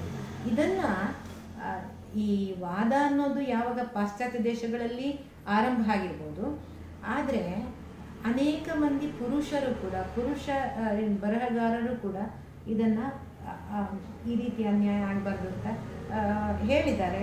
ಉದಾಹರಣೆಗೆ ನಮ್ಮ ಕಾರಂತರಂತೂ, ಶಿವರಾಮ ಕಾರಂತರ ಕಾದಂಬರಿಗಳನ್ನು ನೀವು ಓದಿದ್ರೆ ಅಲ್ಲಿ ಎಷ್ಟೊಂದು ಸ್ತ್ರೀ ಪರ ಕಾಳಜಿ ಇದೆ, ಸ್ತ್ರೀಯನ್ನ ಅರ್ಥ ಮಾಡಿಕೊಳ್ಳುವಂತಹ ಒಂದು ಮನೋಭಾವ ಇದೆ. ಸ್ತ್ರೀಯರು ಎಷ್ಟು ಶ್ರಮಜೀವಿಗಳು. ಈಗ ಮರಳಿ ಮಣ್ಣಿಗೆಲ್ಲೇ ತಗೊಳ್ಳಿ, ಅಲ್ಲಿರುವಂತಹ ಸ್ತ್ರೀ ಪಾತ್ರಗಳನ್ನು ನಾವು ಚಿತ್ರಿಸಿದ ರೀತಿ ಉಂಟಲ್ಲ, ಸ್ತ್ರೀಯರ ಬಗ್ಗೆ ಇಷ್ಟು ಬಹುಶಃ ಯಾವ ಪುರುಷನೂ ಆಲೋಚನೆ ಮಾಡಿರ್ಲಿಕ್ಕಿಲ್ಲ. ಇಷ್ಟೊಂದು ಕೆಲಸಗಳನ್ನ ಯಾವ ಗೊಣಗಾಟವೂ ಇಲ್ಲದೆ ಸ್ತ್ರೀಯರು ಮಾಡ್ತಾರಲ್ಲ, ಅವರ ಬಗ್ಗೆ ನಾವು ಗೌರವವನ್ನು ಬೆಳೆಸ್ಕೊಳ್ಬೇಕು. ಸ್ತ್ರೀಯಿಂದಾಗಿಯೇ ಸಾಮಾಜಿಕ ಬದುಕು ಬಹಳ ಸುಂದರವಾಗಿ ನಡೀತಾ ಉಂಟು ಅನ್ನೋದನ್ನು ಅರ್ಥ ಮಾಡ್ಕೊಳ್ಬೇಕು ಅನ್ನೋ ಒಂದು ಭಾವನೆ ಬರುವುದು ಇಂಥ ಕೃತಿಗಳನ್ನು ಓದಿದಾಗ. ಬರೀ ಕಾರಂತರು ಮಾತ್ರ ಅಲ್ಲ, ಇನ್ನೂ ಅನೇಕ ಬರಹಗಾರರನ್ನ ನೀವು ನೋಡ್ಬೋದು. ಪುರುಷರು ಕೂಡ ಸಾಕಷ್ಟು ಸ್ತ್ರೀ ಸಂವೇದನೆಯನ್ನ ಹೊಂದಿದವರಿದ್ದಾರೆ. ಒಟ್ಟು ಸಂವೇದನೆಯ ಅಗತ್ಯ ಏನಂದ್ರೆ ಅನ್ಯಾಯಗಳು ನಡಿಬಾರದು ಅಂತೇಳಿ. ಕೆಲವೊಂದು ಕಡೆ ನನ್ಗೊಂದು ಪ್ರಶ್ನೆ ಉದ್ಭವಿಸ್ತು. ಈಗ ಅನ್ಯಾಯಗಳು ನಡಿಬಾರ್ದು ಸರಿ, ಕೆಲವೊಂದು ಕಡೆ ಏನಾಗುತ್ತೆ ಅಂತ ಹೇಳಿದ್ರೆ ಸ್ತ್ರೀಯೇ ಬಹುಶಃ ತಾನು ಗಂಡಿಗಿಂತ ಎರಡನೆಯ ದರ್ಜೆಯವಳು ಅಂತ ಹೇಳ್ಕೊಂಡು ಅವಳೇ ಬಹುಶಃ ತನ್ನನ್ನು ತಾನು ಲಿಮಿಟ್ ಮಾಡ್ಕೊಳ್ತಾ ಇರುವಂತದ್ದನ್ನು ಕಾಣ್ಬೋದೇನೋ ಅಂತ. ಅದು ಕಾಣ್ಬೋದು. ಅಂದ್ರೆ ಈಗ ಇಂಥ ವಾದಗಳು ಸಾಕಷ್ಟು ಇವೆ. ಸ್ತ್ರೀಗೆ ಸ್ತ್ರೀಯೇ, ಹೆಣ್ಣಿಗೆ ಹೆಣ್ಣೆ ಶತ್ರು, ಅತ್ತೆ ಸೊಸೆಯರ ನಡುವಿನ ಸಂಬಂಧ. ಇಲ್ಲಿ ಇನ್ನೊಂದು ಪ್ರಶ್ನೆ, ಸ್ತ್ರೀವಾದ ಅಂದ್ರೆ ಏನು? ಗಂಡಿಗೆ ಹೆಣ್ಣು ಸಮಾನಳು ಅನ್ನುವಂಥದ್ದನ್ನು ಪ್ರೂವ್ ಮಾಡುವುದೋ, ಅಥವಾ ಗಂಡಿಗೆ ಏನು ಸಿಗ್ತದೆ ಅದು ನಮಗೂ ಸಿಗಬೇಕು ಎನ್ನುವಂತಹ ಆಗ್ರಹವೋ, ಅಥವಾ ಏನಿದು ಸ್ತ್ರೀವಾದ ಅಂದ್ರೆ ಏನು? ಬಹಳ ಪ್ರಸ್ತುತವಾದ ಒಂದು ಅರ್ಥಪೂರ್ಣವಾದ ಒಂದು ಪ್ರಶ್ನೆ ಇದು, ತಿಳ್ಕೊಳ್ಳೇಬೇಕಾದಂತ. ಸ್ತ್ರೀವಾದ ಅನ್ನೋದು ಬರೀ ಒಂದು ರೀತಿಯ ವಾದ ಅಲ್ಲ. ಇದರಲ್ಲಿ ಅನೇಕ ವ್ಯತ್ಯಾಸಗಳಿವೆ ಅಥವಾ ವೈವಿಧ್ಯಗಳಿವೆ. ಕೆಲವರು ಸ್ತ್ರೀವಾದಿಗಳು ಏನಂದ್ರೆ ಒಂದು ಅತಿಗೆ ಹೋಗಿಬಿಡ್ತಾರೆ. ಕರೆಕ್ಟ್. ಅತಿಗೆ ಹೋಗಿಬಿಟ್ಟು ಸಮಾನತೆ ಅನ್ನೋದು ಭೌತಿಕವಾಗಿ ಕಾಣುವಂತಹ ಒಂದು ಸಮಾನತೆ. ಉದಾಹರಣೆಗೆ, ಗಂಡಸರು ಪ್ಯಾಂಟ್ ಹಾಕಿದ್ರೆ ನಾನು ಪ್ಯಾಂಟ್ ಹಾಕ್ತೀನಿ, ಗಂಡಸರು ಕುಡಿತದ ಚಟಕ್ಕೆ ಅಂಟಿಕೊಂಡ್ರೆ ನಾನು ಅಂಟ್ಕೊಳ್ತೀನಿ, ಗಂಡಸರು ಸಿಗರೇಟ್ ಸೇದಿದ್ರೆ ನಾನು ಸಿಗರೇಟ್ ಸೇದ್ತೀನಿ, ಗಂಡಸರು ರಾತ್ರಿಯಲ್ಲಿ ಒಬ್ಬರೇ ಓಡಾಡಿದ್ರೆ ನಾನು ಓಡಾಡ್ತೀನಿ. ಇದು ಇಂಥ ವಾದ. ಅಂಥವರು ಏನ್ ಹೇಳ್ತಾರೆ, ನಾನು ಮದುವೆ ಬೇಡ, ತಾಯ್ತನ ಬೇಡ. ಇದು ಒಂದು ಎಕ್ಸ್ಟ್ರೀಮಿಗೆ ಅತಿಗೆ ಹೋಗುವಂತ ಒಂದು ಸ್ತ್ರೀವಾದ. ಇನ್ನು ಇಂಥ ಒಂದು ತಾರತಮ್ಯ ಧೋರಣೆ ಇರಬಾರ್ದು. ಸ್ತ್ರೀಗೆ ಸಮಾಜದಲ್ಲಿ ಎಷ್ಟು ಪುರುಷರ ಹಾಗೆ ಸ್ಥಾನಮಾನ ಗೌರವ ಸಿಗಬೇಕು. ಮತ್ತು ಮನೆಯೊಳಗೆ ಇನ್ನೊಂದು ನೋಡಿ, ಇವತ್ತಿನ ಆಧುನಿಕ ಬದುಕು ತುಂಬಾ ಬದಲಾಗಿದೆ. ಹಿಂದಿನ ಕಾಲದಲ್ಲಿ ಶ್ರಮ ವಿಭಜನೆ ಹೇಗಿತ್ತು ಅಂದ್ರೆ, ಪುರುಷರು ಹೊರಗೆ ಹೋಗಿ ದುಡಿತಿದ್ರು, ಸ್ತ್ರೀಯರು ಮನೆಯೊಳಗಿನ ಕೆಲಸ ಕಾರ್ಯಗಳನ್ನು ನೋಡ್ಕೊಳ್ತಿದ್ರು. ಅದು ಸ್ತ್ರೀಯರಿಗೆ ಒಪ್ಪಿಕೊಂಡಂತಹ ಒಂದು ಶ್ರಮ ವಿಭಜನೆ. ಈಗಿನ ಜೀವನ ಕ್ರಮ ಬದಲಾಗಿದೆ.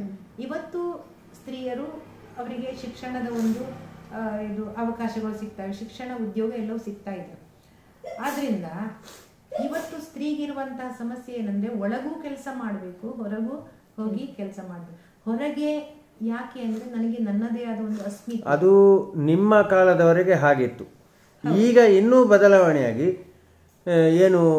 ಹೊರಗೆ ಇಬ್ಬರು ಕೆಲಸ ಮಾಡೋದು, ಒಳಗಡೆ ಯಾರು ಕೆಲಸ ಮಾಡುವುದಿಲ್ಲ ಅನ್ನುವಂಥ ಆ ಮಟ್ಟಿಗೆ ಸಮಾನತೆಯನ್ನು ತಂದುಕೊಂಡಿದ್ದಾರೆ. ಅಂದ್ರೆ ಅಡುಗೆ ಗಿಡುಗೆ ಎಲ್ಲವನ್ನು ಕೂಡ ಯಾರಾದರೂ ಇರ್ತಾರೆ, ಅಡುಗೆಗೆ ಅದಕ್ಕೆ ಇದಕ್ಕೆ ಯಾರಾದರೂ ಇರ್ತಾರೆ. ಈ ರೀತಿ ಆಗೋದ್ರಿಂದ ಇಲ್ಲಿ ಈ ಸಮಾನತೆ ಅಂದರೆ ಅದೇ ಅವರವರ ಕರ್ತವ್ಯವನ್ನು ಅವರವರ ಕೆಲಸವನ್ನು ಮಾಡುವುದರಿಂದ ಸಮಾನತೆಯನ್ನು ಸಾಧಿಸಿಕೊಳ್ಳುವುದು. ಯಾಕೆಂತಂದರೆ ಸ್ತ್ರೀಯ ಇದೇ ಬೇರೆ, ಪುರುಷನ ದೇಹ ಪ್ರಕೃತಿಯೇ ಬೇರೆ. ಇದನ್ನು ಅರ್ಥ ಮಾಡಿಕೊಂಡು ಅವರಲ್ಲಿರುವಂತಹ ಏನು ನೆಗೆಟಿವನ್ನು ಇಲ್ಲಿ ಪೂರೈಕೆ ಮಾಡಿಕೊಂಡು, ಗಂಡಿನಲ್ಲಿರುವಂಥ ನೆಗೆಟಿವನ್ನು ಆಕೆ ಅದನ್ನು ಸರಿದೂಗಿಸಿಕೊಂಡು ಈ ರೀತಿಯಾಗಿ ಹೋಗಬೇಕಾದ್ದಲ್ವಾ ಅನ್ನುವಂಥದ್ದು ನನ್ನ ಪ್ರಶ್ನೆ. ನಿಮ್ಮ ಪ್ರಶ್ನೆ ಏನಂದ್ರೆ, ಈಗ ಸ್ತ್ರೀಯರು ಕೂಡ ಕೆಲಸಕ್ಕೆ ಹೊರಗೆ ಹೋದಾಗ ಅದು ಅನಿವಾರ್ಯ ಆಗಿದೆ ಈಗಿನ ಕಾಲಘಟ್ಟದಲ್ಲಿ. ಅನಿವಾರ್ಯ ಆಗಿದೆ. ಮಕ್ಕಳನ್ನು ನೋಡ್ಕೊಳ್ಳುವವರಿರ್ಲಿ, ಮನೆಯನ್ನ ನೋಡ್ಕೊಳ್ಳೋರಿರ್ಲಿ, ಅಲ್ಲಿ ಶ್ರಮ ವಿಭಜನೆಯನ್ನ ಮಾಡ್ಕೊಳ್ಬೇಕಾಗುತ್ತೆ. ಕರೆಕ್ಟ್. ಅದು ಇವತ್ತು ನಾನು ಹೇಳಿದಾಗ ಸಾವಿರಾರು ವರ್ಷಗಳಿಂದ ಬೆಳೆದು ಬಂದಂತಹ ಒಂದು ಸಂಪ್ರದಾಯ. ಪುರುಷ ಮನೆಯೊಳಗಿನ ಏನೂ ಕೆಲಸ ಮಾಡದೆ ಎಲ್ಲ ಹೆಂಡತಿಗೆ ಬಿಟ್ಟು ಬಿಡೋದು ಸಾವಿರಾರು ವರ್ಷಗಳಿಂದ. ಆ ಸಂಪ್ರದಾಯವನ್ನ ಬಿಟ್ಟು ನಾವು ಹೇಳಿದಾಗೆ ಶ್ರಮ ವಿಭಜನೆಯನ್ನ ಮತ್ತೆ ನಾವು ಹೊಸ ರೀತಿಯಲ್ಲಿ ಮಾಡ್ಕೊಳ್ಳೋದಾದ್ರೆ ಅದಕ್ಕೆ ಹೊಂದಿಕೊಳ್ಳಿಕ್ಕೆ ಪುರುಷನಿಗೆ ಸಮಯ ಬೇಕು. ಅಷ್ಟು ಸುಲಭದಲ್ಲಿ ಇವತ್ತು ಹೇಳಿದೆ ನಾಳೆ ಓವರ್ ನೈಟ್ ಚೇಂಜ್ ಅಂತ ಹೇಳಿ ಅದು ಆಗುದಿಲ್ಲ. ಅದು ನಿಧಾನವಾಗಿ ಇವತ್ತು ಸ್ವಲ್ಪ ಮಟ್ಟಿಗೆ ಯುವ ಜನಾಂಗ ಬದಲಾಗ್ತಾ ಇದೆ, ಅರ್ಥ ಮಾಡ್ಕೊಳ್ತಾ ಇದೆ. ಆದ್ರೆ ಎಷ್ಟೋ ಮಂದಿ ಅರ್ಥ ಮಾಡ್ಕೊಳ್ಳೋದವರು ಇವತ್ತು ಇದ್ದಾರೆ. ಅದು ಎರಡೂ ಕಡೆ ಮಾಡಲಿ, ಅದರ ಬಗ್ಗೆ ಏನು ಕೆಲವರಿಗೆ ಏನು ಸಹಾನುಭೂತಿ ಇದೆ, ಆದರೆ ಮಾಡ್ಕೊಂಡ್ರೆ ಇನ್ನೊಂದು ಸಮಾಜದ ಭಯ ಇದೆ. ಪಕ್ಕದ ಮನೆಯವರು ಏನು ಹೇಳ್ತಾರೆ, ನಾನು ಇದನ್ನು ಮಾಡಿದರೆ ಅನ್ನುವಂಥ ಒಂದು ಭಯ ಇರುವಂತಹ ಒಂದು ಪುರುಷ ವರ್ಗವೂ ಇದೆ. ಆದ್ರಿಂದ ಈ ಸಮಸ್ಯೆ ನಿಧಾನವಾಗಿ ಬದಲಾಗ್ಬೋದು. ನಾನು ಯಾಕೆ ಬದಲಾಗ್ಬೋದು ಅಂತ ಒಂದು ಆಶಾವಾದವನ್ನು ಇಟ್ಟುಕೊಂಡಿದ್ದೇನೆ ಅಂದರೆ, ಶಿಕ್ಷಣ ಅನ್ನೋದು ಒಂದು 100 ವರ್ಷ ಹಿಂದೆ ಸ್ತ್ರೀಯರಿಗೆ ಶಿಕ್ಷಣ ಬೇಡ ಅನ್ನುವಂಥ ಒಂದು ಮನೋಭಾವ ಇತ್ತು. ಕರೆಕ್ಟ್. ಶಾಲೆಗೆ ಹೋಗುದು ಬೇಡ, ಏನಿಲ್ಲ. ಆದರೆ ಈ 100 ವರ್ಷದಲ್ಲಿ ಎಷ್ಟೊಂದು ಬದಲಾವಣೆ ಆಗಿದೆ ನೋಡಿ. ಈ 100 ವರ್ಷದಲ್ಲಿ ಸಮಾನವಾದ ಶಿಕ್ಷಣ, ಉದ್ಯೋಗ ಎಲ್ಲ ಸ್ಥಾನಮಾನ ಸಿಗ್ತಾ ಇದೆ. ಆದರೆ ಇವತ್ತು ನಡೀತಾ ಇರೋದೇನೆಂದರೆ, ಈ ಶ್ರಮ ವಿಭಜನೆ ಸರಿಯಾಗಿ ಆಗ್ತಾ ಇಲ್ಲ. ಅದಕ್ಕೆ ಬೇಕಾದ್ದು ಪುರುಷರು ಅರ್ಥ ಮಾಡ್ಕೊಳ್ಬೇಕಾದ್ದು. ಅದನ್ನು ಕೂಡ ನಾವು ಪುರುಷರನ್ನ ಇವತ್ತು ಬೈಯುವ ಹಾಗೆ ಇಲ್ಲ. ಯಾಕಂದರೆ ಬದಲಾವಣೆ ಅನ್ನೋದು ಓವರ್ ನೈಟ್ ಆಗೋದಿಲ್ಲ, ಅದು ನಿಧಾನವಾಗಿ ನಾವು ಸ್ವಲ್ಪ ಕಾಯಬೇಕು. ಆ ಕಾಯುವಾಗ ಕ್ರಾಂತಿ ಅಂತ ಹೇಳಿದ್ರೆ ಬದಲಾವಣೆಗೆ ಯಾರಾದರೂ ಸ್ವಲ್ಪ ಕಷ್ಟಗಳನ್ನು ಅನುಭವಿಸಬೇಕಾಗತ್ತೆ. ಆದ್ದರಿಂದ ಇವತ್ತಿನ ಸ್ತ್ರೀಯರು ಈ ಕಷ್ಟಗಳನ್ನು ಅನುಭವಿಸ್ತಾ ಇದ್ದಾರೆ. ಏನು ಬದಲಾವಣೆಗೆ ಇದು ಎರಡು ದೋಣಿಗಳಲ್ಲಿ ಕೂಡ ಕಾಲಿಟ್ಟು ಕೆಲಸ ಮಾಡಬೇಕಾದಂತಹ ಒಂದು ಸ್ಥಿತಿಯಲ್ಲಿ ಇವತ್ತಿನ ಸ್ತ್ರೀಯರಿದ್ದಾರೆ. ಆದರೆ ನಾನು ಸಾಹಿತ್ಯದ ಬಗ್ಗೆ ಹೇಳಿದ್ದು ಏನಂದ್ರೆ, ಈಗ ಸ್ತ್ರೀಯ ಸಂಕಟಗಳನ್ನ ಅನುಭವಿಸಿದ ಸಂಕಟಗಳು, ಸಾಹಿತ್ಯ ಅನ್ನೋದು ಯಾವಾಗಲೂ ಕೂಡ ಒಳಗಿಂದ ಬರಬೇಕು, ಅನುಭವದ ಮೂಲಕ ಬರಬೇಕು. ಪುರುಷರು ಬರೆದ್ರೆ ಅದು ಸಹಾನುಭೂತಿ ಆಗ್ಬೋದು, ಆದರೆ ಸ್ತ್ರೀಯರೇ ಬರೆದಾಗ ಅಲ್ಲಿ ಹೆಚ್ಚು ಅದು ಏನು ಅಂದ್ರೆ ಮಹಿಳಾ ಸಂವೇದನೆ ಅನ್ನುವುದಕ್ಕೆ ನಿಜವಾದ ಒಂದು ಅರ್ಥ ಬರ್ತದೆ. ಅದನ್ನ ಬರೀಲಿಕ್ಕೆ ಸ್ತ್ರೀಯರು ಬರೀಲಿಕ್ಕೆ ಶುರು ಮಾಡಿ ಹೆಚ್ಚು ಕಾಲ ಆಗಲಿಲ್ಲ. ಸುಮಾರು 30ರ ದಶಕದಿಂದ ಸ್ತ್ರೀ ಸಾಹಿತ್ಯ ರಚನೆ ಆಗ್ತಾ ಇದೆ. ಆಗಲೂ ಕೂಡ ಎಲ್ಲಿ ಆರಂಭ ಆಯಿತೋ ಅಲ್ಲಿ ಕೂಡ ಸ್ತ್ರೀಯರಿಗೆ ಆ ಧೈರ್ಯ ಬರಲಿಲ್ಲ. ನಮಗೆ ಅನ್ಯಾಯ ಆಗ್ತಾ ಇದೆ. ಅಂದ್ರೆ ಇಲ್ಲಿ ಮತ್ತೊಂದು ಪ್ರಶ್ನೆ ಉಂಟು ನೋಡಿ, ಸ್ತ್ರೀ ಸಾಹಿತ್ಯ ಅಂತಂದ್ರೆ ಸ್ತ್ರೀಯರು ರಚಿಸಿದ ಸಾಹಿತ್ಯ ಅಂತ ಆಗ್ತದೋ ಅಥವಾ ಸ್ತ್ರೀ ಸಂವೇದನೆಯುಳ್ಳಂತಹ ಸಾಹಿತ್ಯದ ರಚನೆ ಅಂತ ಪರಿಗಣನೆ ಮಾಡಬೇಕು? ನಾವು ಸ್ತ್ರೀ ಸಾಹಿತ್ಯ ಅಂತ ಹೇಳಿದ್ರೆ ಸ್ತ್ರೀಯರು ರಚಿಸಿದಂತಹ ಸಾಹಿತ್ಯ. ಸ್ತ್ರೀ ಸಂವೇದನೆಯುಳ್ಳ ಸಾಹಿತ್ಯ ಅಂತ ನೀವು ಹೇಳಿದಾಗ ಫೆಮಿನಿಸ್ಟ್ ಲಿಟರೇಚರ್ ಅಂತ ನಾವೇನ್ ಹೇಳ್ತೀವಿ, ಅದು ಪುರುಷರು ಬರೀಬಹುದು. ಆದ್ರೆ ವಿಮೆನ್ಸ್ ಲಿಟರೇಚರ್ ಅಂತ ಇಲ್ಲಿ ಬರುತ್ತೆ. ಸ್ತ್ರೀ ಸಾಹಿತ್ಯ ಅದು ಸ್ತ್ರೀಯರು ಮಾತ್ರ ಬರೆದಂತಹ ಸಾಹಿತ್ಯ. ಹಾಗಾದ್ರೆ ಅಕ್ಕ ಮಹಾದೇವಿಯ ವಚನಗಳು ಕೂಡ ಸ್ತ್ರೀ ಸಾಹಿತ್ಯ ಆಗ್ಲಿಲ್ವಾ? ಹೌದು ಹೌದು, ಅದು ಆರಂಭದ ಸಾಹಿತ್ಯ. ಸ್ತ್ರೀ ಸಂವೇದನೆ ಎಲ್ಲಿ ಆರಂಭ ಆಯ್ತು ಅಂತ ನಾವು ಕೇಳಿದಾಗ ಕನ್ನಡ ಸಾಹಿತ್ಯದವರು ಹೇಳೋದು ಅಲ್ಲಿಂದ ಶುರುವಾಯಿತು ಅಂತ ಹೇಳಿ. ಆದ್ರೆ ಮೊನ್ನೆ ಏನೋ ಒಂದು KV ತ್ರಿಪುರೇಶ್ವರ ಪುಸ್ತಕವನ್ನು ನಾನು ಓದ್ತಾ ಅಲ್ಲಿ ಒಂದು ಮುನ್ನುಡಿಯನ್ನು ಅವರು ಬರೆದಿದ್ರು. ಅಲ್ಲಿ ಮಹಾಭಾರತದಲ್ಲಿ ದ್ರೌಪದಿಯ ವಸ್ತ್ರಾಪಹರಣ ಸಂದರ್ಭದಲ್ಲಿ ದ್ರೌಪದಿಯ ಕುಮಾರವ್ಯಾಸ ಒಂದು ಪದ್ಯ ಬರೆದಿದ್ದಾನೆ. ಅದರಲ್ಲಿ ಸ್ತ್ರೀ ಮತವನ್ನು ಉತ್ತರಿಸುವುದಿಲ್ವೇ ಅಂತ ಹೇಳಿ ಒಂದು ಪ್ರಶ್ನೆ ಕೇಳ್ತಾರೆ. ಅಲ್ಲಿ ಆಸ್ಥಾನದಲ್ಲಿ ಅವಳ ವಸ್ತ್ರಾಪಹರಣ ಮತ್ತು ಜುಟ್ಟು ಹಿಡಿದು ಕ್ರೌರ್ಯ ತೋರಿಸ್ತಾ ಇರುವಾಗ ಅವಳೊಂದು ಮಾತು ಹೇಳ್ತಾಳೆ, ಬಹುಶಃ ಇದೇ ಏನೋ ಸ್ತ್ರೀ ಸಂವೇದನೆ ಇಲ್ಲಿ ಆರಂಭ ಆಯಿತು ಅನ್ನೋದನ್ನ ಇವರು ಕೆ ವಿ ತಿರುಮಲೇಶ್ ನಂಗೆ ಕುಮಾರವ್ಯಾಸನಿಂದ ಆರಂಭ ಆಗಿರ್ಬೋದು ಏನಂತ ಅಂದ್ರೆ ಅಂದ್ರೆ ಅದು ಸಂಪೂರ್ಣ ಸ್ತ್ರೀ ಸಂವೇದನೆ ಅಂತಲ್ಲ, ಆ ಒಂದು ಪಾತ್ರಕ್ಕೆ ಉಚಿತವಾಗಿ ಒಂದಷ್ಟು ಪದ್ಯಗಳ ಹೌದು ಅನಿಸಿಕೆ ಆಯ್ತದ. ಅನಿಸಿಕೆಯ ಮೂಲಕ ಕೂಡ ಅಲ್ಲಿ ಕೂಡ ಪ್ರಶ್ನೆ ಯಾವಾಗಲೂ ಕೂಡ ಒಂದು ಬದಲಾವಣೆಗೆ ಕಾರಣ ಪ್ರಶ್ನಿಸುವ ಸ್ವಭಾವ ಉಂಟಲ್ಲ. ಈ ಸ್ತ್ರೀಯರು ಎಷ್ಟೋ ಕಾಲ ಪ್ರಶ್ನಿಸಲೇ ಇಲ್ಲ. ಅಕ್ಕ ಮಹಾದೇವಿ ಇದನ್ನ ಪ್ರಶ್ನಿಸಲಿಕ್ಕೆ ಶುರು ಮಾಡಿದ್ರು. ಏನು ಗಂಡಿನ ದರ್ಪ ಅಹಂಕಾರಕ್ಕೆ ಉತ್ತರವನ್ನ ಕೊಟ್ಟು ಇದು ಯಾಕೆ ಹೀಗೆ ಅನ್ನೋ ಪ್ರಶ್ನೆಯನ್ನ ಆಕೆ ಕೇಳಲಿಕ್ಕೆ ಎಲ್ಲಿ ಶುರು ಮಾಡಿದ್ಲು ಅಲ್ಲಿ ಸ್ತ್ರೀ ಸಾಹಿತ್ಯ, ಸ್ತ್ರೀ ಸಂವೇದನೆ ಆರಂಭ ಆಯಿತು. ಕರೆಕ್ಟ್. ಈಗ ಸ್ತ್ರೀ ಸಂವೇದನೆ ಉಳ್ಳಂತಹ ಸಾಹಿತ್ಯ ಒಳಗೊಳ್ಳುವ ಅಂಶಗಳು ಯಾವುದು ಮುಖ್ಯವಾಗಿ? ಒಂದು ಆಗುವಂತಹ ತಾನು ಹೇಗೆ ಕಷ್ಟಪಟ್ಟೆ ಅನ್ನೋದನ್ನ ಹೇಳುವುದರ ಮೂಲಕ ಈ ರೀತಿಯ ಒಂದು ತಾರತಮ್ಯ ಧೋರಣೆ ನಮ್ಮ ಸಮಾಜದಲ್ಲಿ, ನಮ್ಮ ಕೌಟುಂಬಿಕ ಜೀವನದಲ್ಲಿ ಕಾಣಿಸ್ತಾ ಇದೆ ಅನ್ನೋದನ್ನ ಹೇಳುವುದೇ ಒಂದು ಧೈರ್ಯ. ಕರೆಕ್ಟ್. ಕೆಲವು ಜನ ಅದನ್ನು ಹೇಳೋದೇ ಇಲ್ಲ. ಆ ಹೇಳುವ ಧೈರ್ಯ, ಸ್ವಾತಂತ್ರ್ಯ ಇಲ್ಲ ಸ್ತ್ರೀಗೆ, ಯಾವುದನ್ನು ಸ್ವತಂತ್ರವಾಗಿ ನಿರ್ಧಾರ ತಗೊಳ್ಳುವ ಅಥವಾ ತನ್ನ ನಿರ್ಧಾರಗಳಿಗೆ ಬೆಲೆ ಸಮಾಜ ನೀಡುವ ಹಾಗೆ ಮಾಡುವ ಒಂದು ಸ್ವಾತಂತ್ರ್ಯ ಹೆಣ್ಣಿಗೆ ಇಲ್ಲ ಅನ್ನೋದನ್ನ ಹೇಳುವುದರ ಮೂಲಕ ಹೌದು. ಅಂದ್ರೆ ಬೇರೆ ಬೇರೆ ರೀತಿಯಲ್ಲಿ ಕವನಗಳ ಮೂಲಕ, ಕಥೆಯ ಮೂಲಕ ಈ ರೀತಿ ಸಂಚಲನ ಆರಂಭ ಆಗಿದ್ದು ಸ್ತ್ರೀ ಸಾಹಿತ್ಯದ ಮೂಲಕ. ಇದೇ ಮಾತನ್ನ ನಾವು ದಲಿತ ಸಾಹಿತ್ಯಕ್ಕೂ ಹೇಳ್ಬೋದು ನೋಡಿ. ದಲಿತ ಸಾಹಿತ್ಯ ಇಲ್ಲಿಯ ದಲಿತರನ್ನ ಇದೇ ರೀತಿ ಶೋಷಣೆ ಮಾಡಿದ್ರು. ಒಂದು ಉತ್ತಮ ಮೇಲ್ವರ್ಗದ ಸಮಾಜ.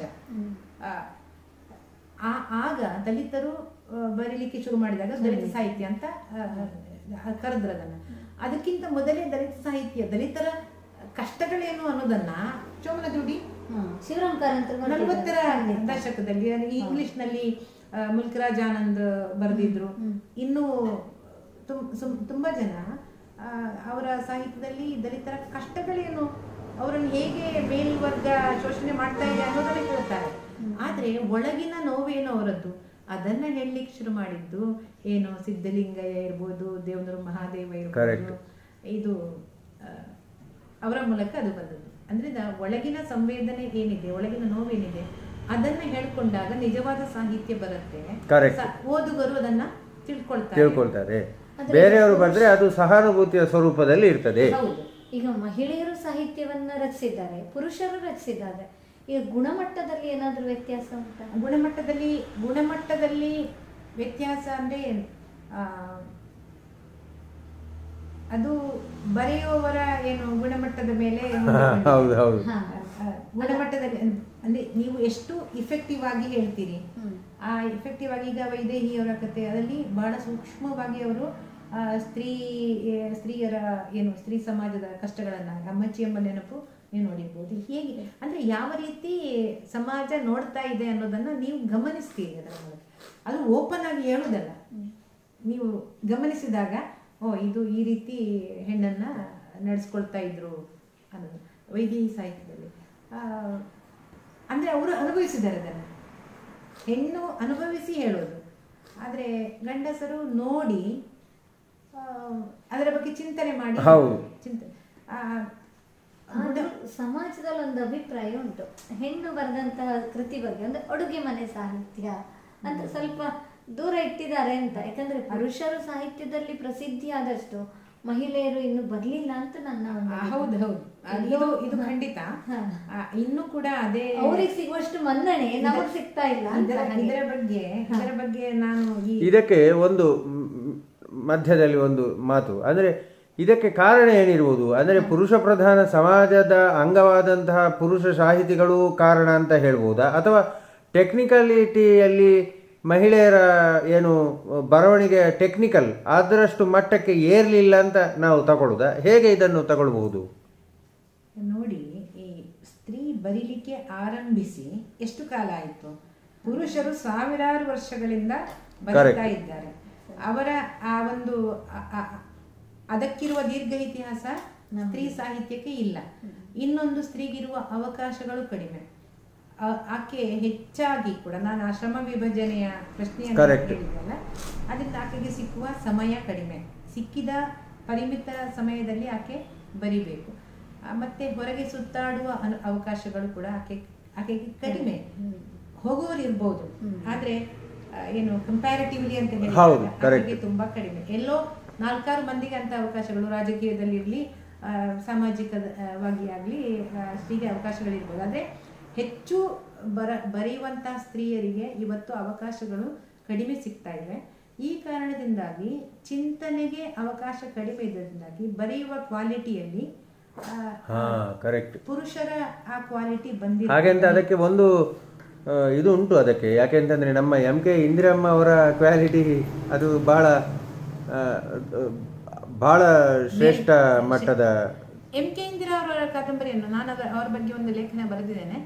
ಅದು ಆರಂಭಿಕ ಕಾಲ. MK ಇಂದಿರಾ ಬರೆದಾಗ ಆಕೆ ಕೂಡ ಇದನ್ನ ಸೂಕ್ಷ್ಮವಾಗಿ ಗಮನಿಸಿದ್ದಾರೆ. ಆದ್ರೆ ಅಲ್ಲಿ ಕೂಡ ಒಂದು ಏನು ಸರಳ ಅಭಿವ್ಯಕ್ತಿ ಇದೆ ಅವರ, ಸರಳ ಮತ್ತು ಸ್ವಲ್ಪ ಹಾಸ್ಯ ಮಿಶ್ರಿತ ಲಘು ಧಾಟಿಯಲ್ಲಿ ಅವರು ಹೇಳಿದ್ದಾರೆ ಇದೆ.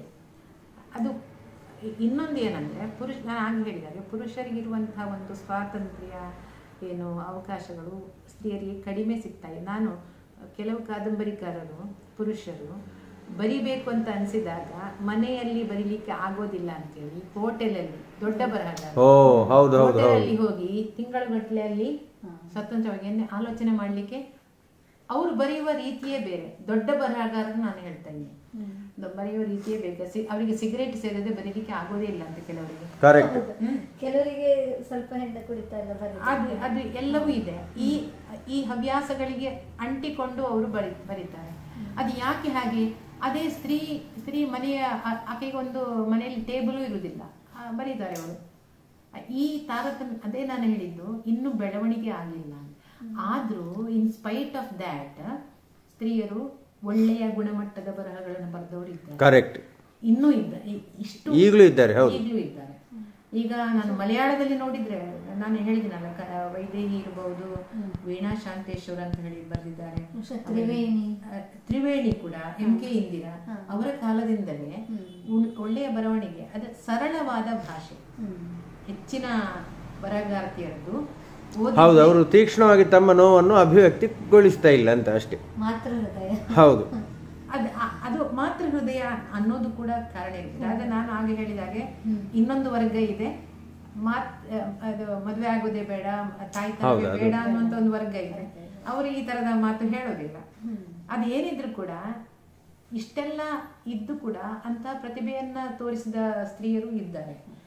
ಕಾವ್ಯದಲ್ಲಾಗ್ಲಿ ಕಾದಂಬರಿಗಳಲ್ಲಾಗ್ಲಿ ತುಂಬಾ ಚೆನ್ನಾಗಿ ಬರೆದ ಸ್ತ್ರೀಯರಿದ್ದಾರೆ, ಗುಣಮಟ್ಟದ. ಆದ್ರೆ ನೀವು ಕಂಪೇರ್ ಮಾಡ್ಲಿಕ್ಕೆ ಹೋದ್ರೆ ಅದು ಕಂಪೇರ್ ಮಾಡುವಂತಹ ಒಂದು ವಿಷಯವೇ ಅಲ್ಲ ಅಂತ ಅನಿಸ್ತದೆ. ಹೌದು, ಕರೆಕ್ಟ್. ಸ್ತ್ರೀ ಸಾಹಿತ್ಯ ಅಂದ್ರೆ ಸ್ತ್ರೀ ಸಾಹಿತ್ಯ, ಪುರುಷ ಸಾಹಿತ್ಯ ಅಂದ್ರೆ ಪುರುಷ ಸಾಹಿತ್ಯ. ಹೌದು, ಅದನ್ನು ಅಷ್ಟಕ್ಕೆ ನಾವು ನೋಡಬೇಕು ಹೊರತು ಮತ್ತೆ ಪುನಃ ಸ್ತ್ರೀ ಮತ್ತು ಪುರುಷ ಬರೆದದ್ದು ಅಂತ ಹೇಳಿ ಕಂಪೇರ್ ಮಾಡೋದ್ರಲ್ಲಿ ಅರ್ಥವೇ ಇಲ್ಲ. Both are different subject.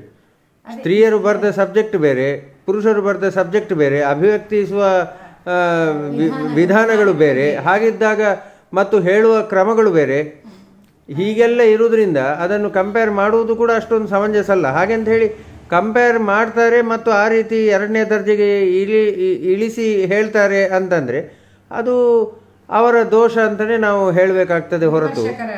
ಅದೇ ನೀವು ಹೇಳಿದ ಹಾಗೆ ಇವತ್ತು ಕೂಡ ಒಂದು ಪುರುಷ ವಿಮರ್ಶಕ ವರ್ಗ ಇದೆ.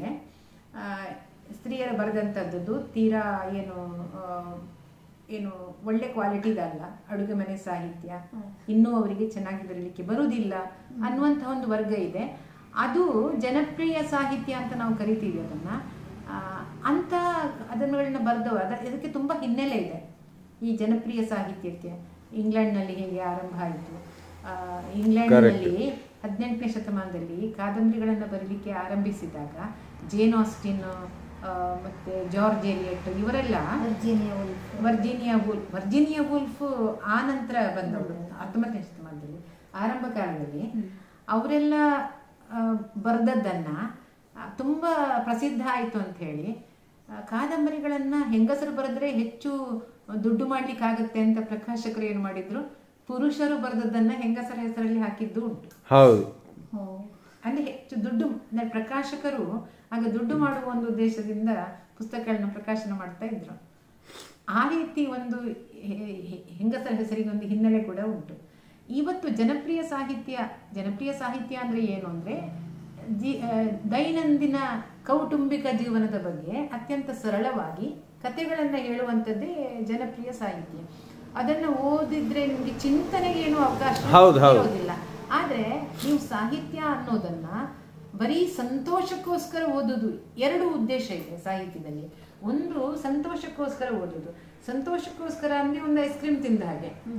ಐಸ್ ಕ್ರೀಮ್ ತಿನ್ನುವಷ್ಟು ಹೊತ್ತು ನಿಮಗೆ ಸಂತೋಷ ಇದೆ, ತಿಂದು ಮುಗಿಸಿದ ನಂತರ ಅದು ಮುಗಿಯಿತು. ಅದೇ ರೀತಿ ಜನಪ್ರಿಯ ಸಾಹಿತ್ಯ ಅಂತ ನಾವು ಏನನ್ನು ಕರಿತೀವಿ ಅದು ಸಾಹಿತ್ಯ ಹೌದು. ಅದೇನು ಕಳಪೆ ಅಂತ ಹೇಳುವುದಲ್ಲ. ಅದು ಒಂದು ರೀತಿ ಒಂದು ಕೆಲಸವನ್ನು ಸಂತೋಷ ಕೊಡುವಂತ, ಅಂದ್ರೆ ಸಾಮಾನ್ಯರಿಗೆ ಚಿಂತನೆ ಮಾಡುವಂತ ಒಂದು ಅಗತ್ಯನೂ ಇರೋದಿಲ್ಲ, ಬೇಡ ಅಂತ ಇರುತ್ತೆ. ಇವತ್ತು ಧಾರಾವಾಹಿಗಳನ್ನು ನೋಡಿದಾಗ ಜನಸಾಮಾನ್ಯರು ನೋಡ್ತಾರೆ, ಅವರಿಗೆ ಟೈಮ್ ಪಾಸ್ ಇದೆ ಅಷ್ಟೇ. ಆದ್ರಿಂದ ಮತ್ತೆ ಮತ್ತೆ ಕಾಡುದಿಲ್ಲ, ಅದನ್ನ ಮತ್ತೆ ನೆನಪು ಉಳಿದಿಲ್ಲ, ನಾಳೆ ಅದನ್ನ ಮರ್ತು ಬಿಡ್ತೇವೆ ಅಂತ ಒಂದು ಸಾಹಿತ್ಯ. ಅದಕ್ಕೆ ಅದರದ್ದೇ ಆದ ರೋಲ್ ಇದೆ. ನಾವು ತೀರಾ ಜನಪ್ರಿಯ ಸಾಹಿತಿಗಳಿಗೂ ಕೂಡ ಇವತ್ತು ಅವರನ್ನ ರೆಕಗ್ನೈಸ್ ಮಾಡ್ತಾರೆ ಕೆಲವರು, ಕೆಲವರೆಲ್ಲ ಅವರ ಮೂಲಕವೇ ನಾವು ನಮ್ಮ ಓದು ಆರಂಭಿಸಿ. ನಾನು ಆರಂಭದಲ್ಲಿ ಸಾಯಿಸುತ್ತೆಯವರ ಕಾದಂಬರಿಗಳನ್ನೆಲ್ಲ ತುಂಬಾ ಓದ್ತಾ ಇದ್ದೆ. ರಾಧಾದೇವಿ, ಸಾಯಿಸುತ್ತೆ ಇವರದ್ದೆಲ್ಲ ಕಾದಂಬರಿ ತುಂಬಾ ಓದ್ತಾ ಇದ್ದೆ. ಅದು ಒಂದು ಕಾಲ. ಅಂದ್ರೆ ಬೆಳವಣಿಗೆಗೆ ನೀವು ಬಯಸುವುದಾದ್ರೆ ಮುಂದೆ ಚಿಂತನೆಗಳಿಗೆ ಹಚ್ಚುವಂತಹ ಉನ್ನತ ಮಟ್ಟದ ಕೃತಿಗಳನ್ನು ಓದಬೇಕು. ಅದರಿಂದ ಅಂತ ಜನಪ್ರಿಯ ಕಾದಂಬರಿಗಳನ್ನ ಬರೆದಂತಹ ಸ್ತ್ರೀ ಸಾಹಿತಿಗಳೇ ಸಾಕಷ್ಟು ಇದ್ದಾರೆ. ಹೌದು, ಒಂದು ವರ್ಗ ಇದೆ. ಯಾಕಂದ್ರೆ ಅವರಿಗೆ ಹೆಚ್ಚು ಬರೀಲಿಕ್ಕೆ ನಾನು ಹೇಳಿದಾಗ ಅವಕಾಶಗಳು ಕಡಿಮೆ. ಹೌದು, ಇದ್ದ ಸೀಮಿತ ಅವಕಾಶವನ್ನೇ ಬಳಸಿಕೊಂಡು ಸಂತೋಷಕ್ಕೋಸ್ಕರ. ಆದ್ರೆ ಸಾಕಷ್ಟು ಪುರುಷರೇ ಅದನ್ನು ಓದುವವರಿಗೆ ಹೆಚ್ಚು ಪುರುಷರೇ ಇದ್ದಾರೆ. ಏನಂದ್ರೆ ಅದೇ ಗುಣಮಟ್ಟ ಅಂತ ಹೇಳಿದ್ರೆ ನಾವು ಹೀಗೆ ನೋಡ್ಬೇಕು, ಕಂಪೇರ್ ಮಾಡ್ಲಿಕ್ಕಿಲ್ಲ.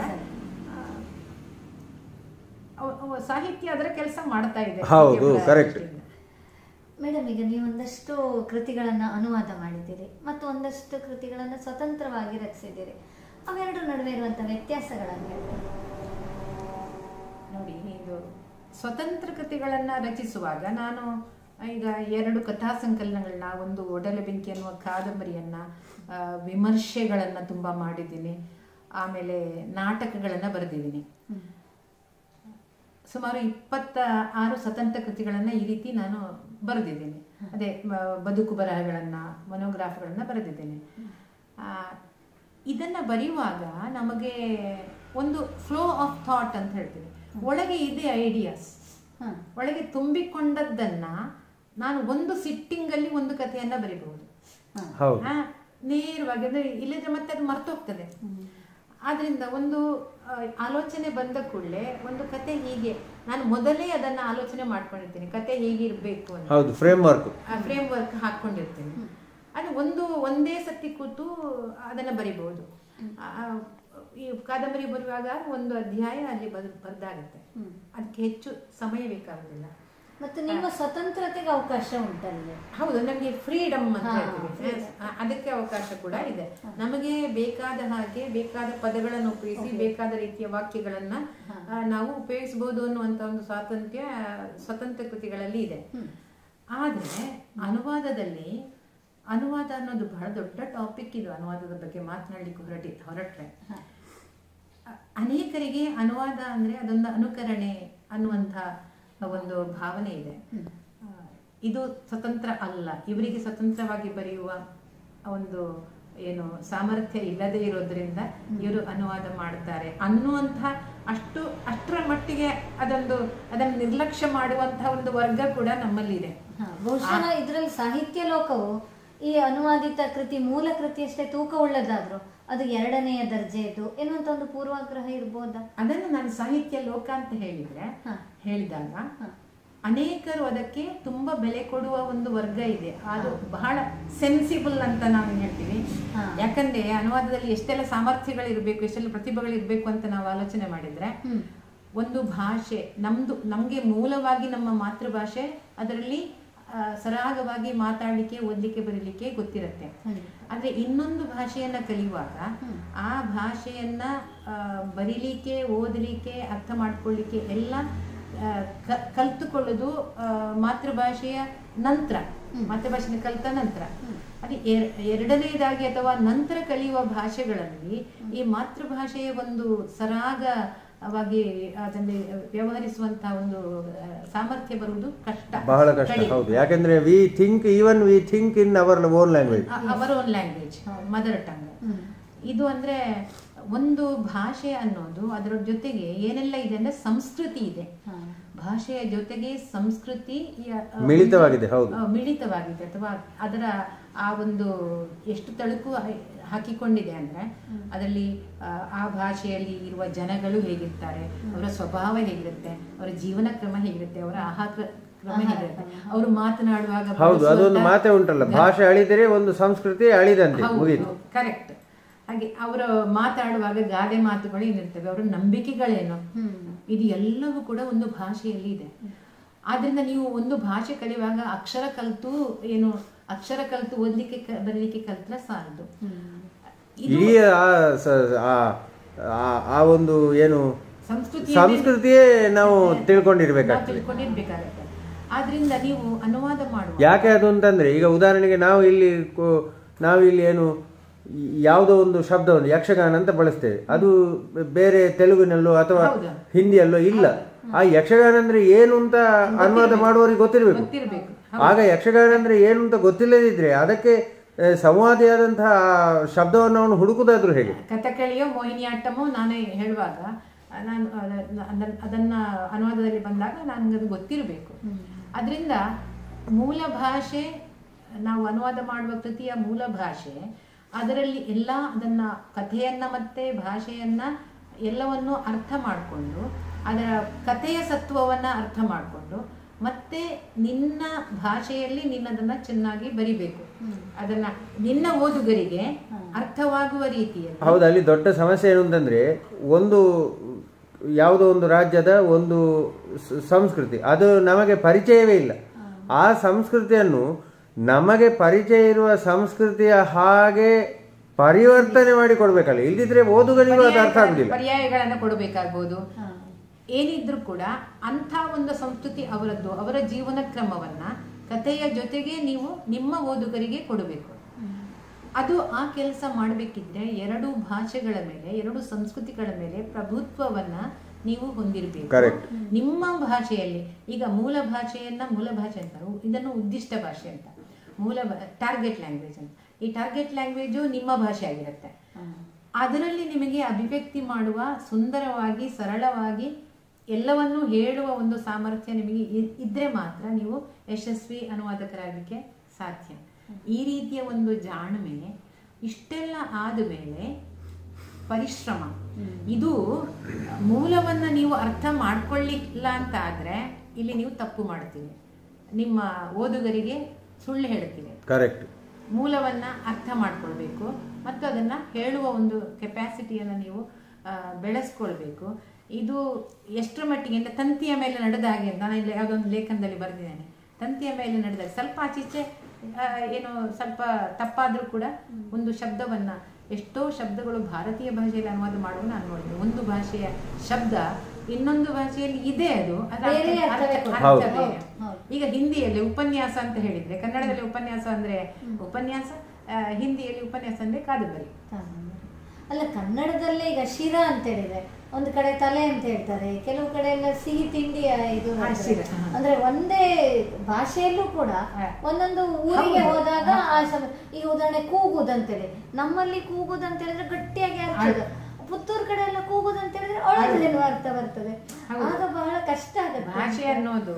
ಅದಕ್ಕೆ ಅವ್ರು ಹೇಳಿದ್ರು ಸಂಸ್ಕೃತಿ ಗೊತ್ತಿರಬೇಕು ಅಂತ ಹೇಳಿದ. ಸಂಕೀರ್ಣವಾದ ವಿಷಯ ಇದು ಭಾಷೆ ಅನ್ನೋದು. ಇದನ್ನ ನೀವು ಅರ್ಥ ಮಾಡ್ಕೊಂಡ್ರೆ ಮಾತ್ರ. ಹೌದು. ಈಗ ಇನ್ನೊಂದು ವಿಚಾರ ಉಂಟು. ಈಗ ಅನುವಾದಕರು ಆದ್ರೆ ಅದು ಸ್ವತಂತ್ರ ಅಲ್ಲ, ಅದು ಹಾಗಲ್ಲ ಹೀಗಲ್ಲ, ಅದೇನು ದೊಡ್ಡ ಸಂಗತಿ ಅಲ್ಲ ಅಂತ ಏನು ಸಾಹಿತ್ಯ ಲೋಕ ಹೇಳ್ತದೆ ಅಂತಾದ್ರೆ ನನಗೆ ಬರುವ ಒಂದು ಸಂಶಯ ನಾನು ಹೇಳುದು, ಹಾಗಾದ್ರೆ ಊರು ತುಂಬ ಅನುವಾದಕರೇ ಇರಬೇಕಿತ್ತಲ್ಲ. ಸುಲಭದ್ದು ಅಂತಾದ್ರೆ ನನಗೂ ಈಗ ಬೇರೆ ರಾಜ್ಯದ್ದು ನನಗೆ ಓದಬೇಕು ಅಂತಿದೆ, ಎಲ್ಲರೂ ಕೂತ್ಕೊಂಡು ಬರೀ ಓದಿತ್ತಲ್ಲ. ಈಗ ನೀವು ಹೇಳಿದಾಗೆ ಹೇಳುವವರು ಇದ್ದಾರೆ.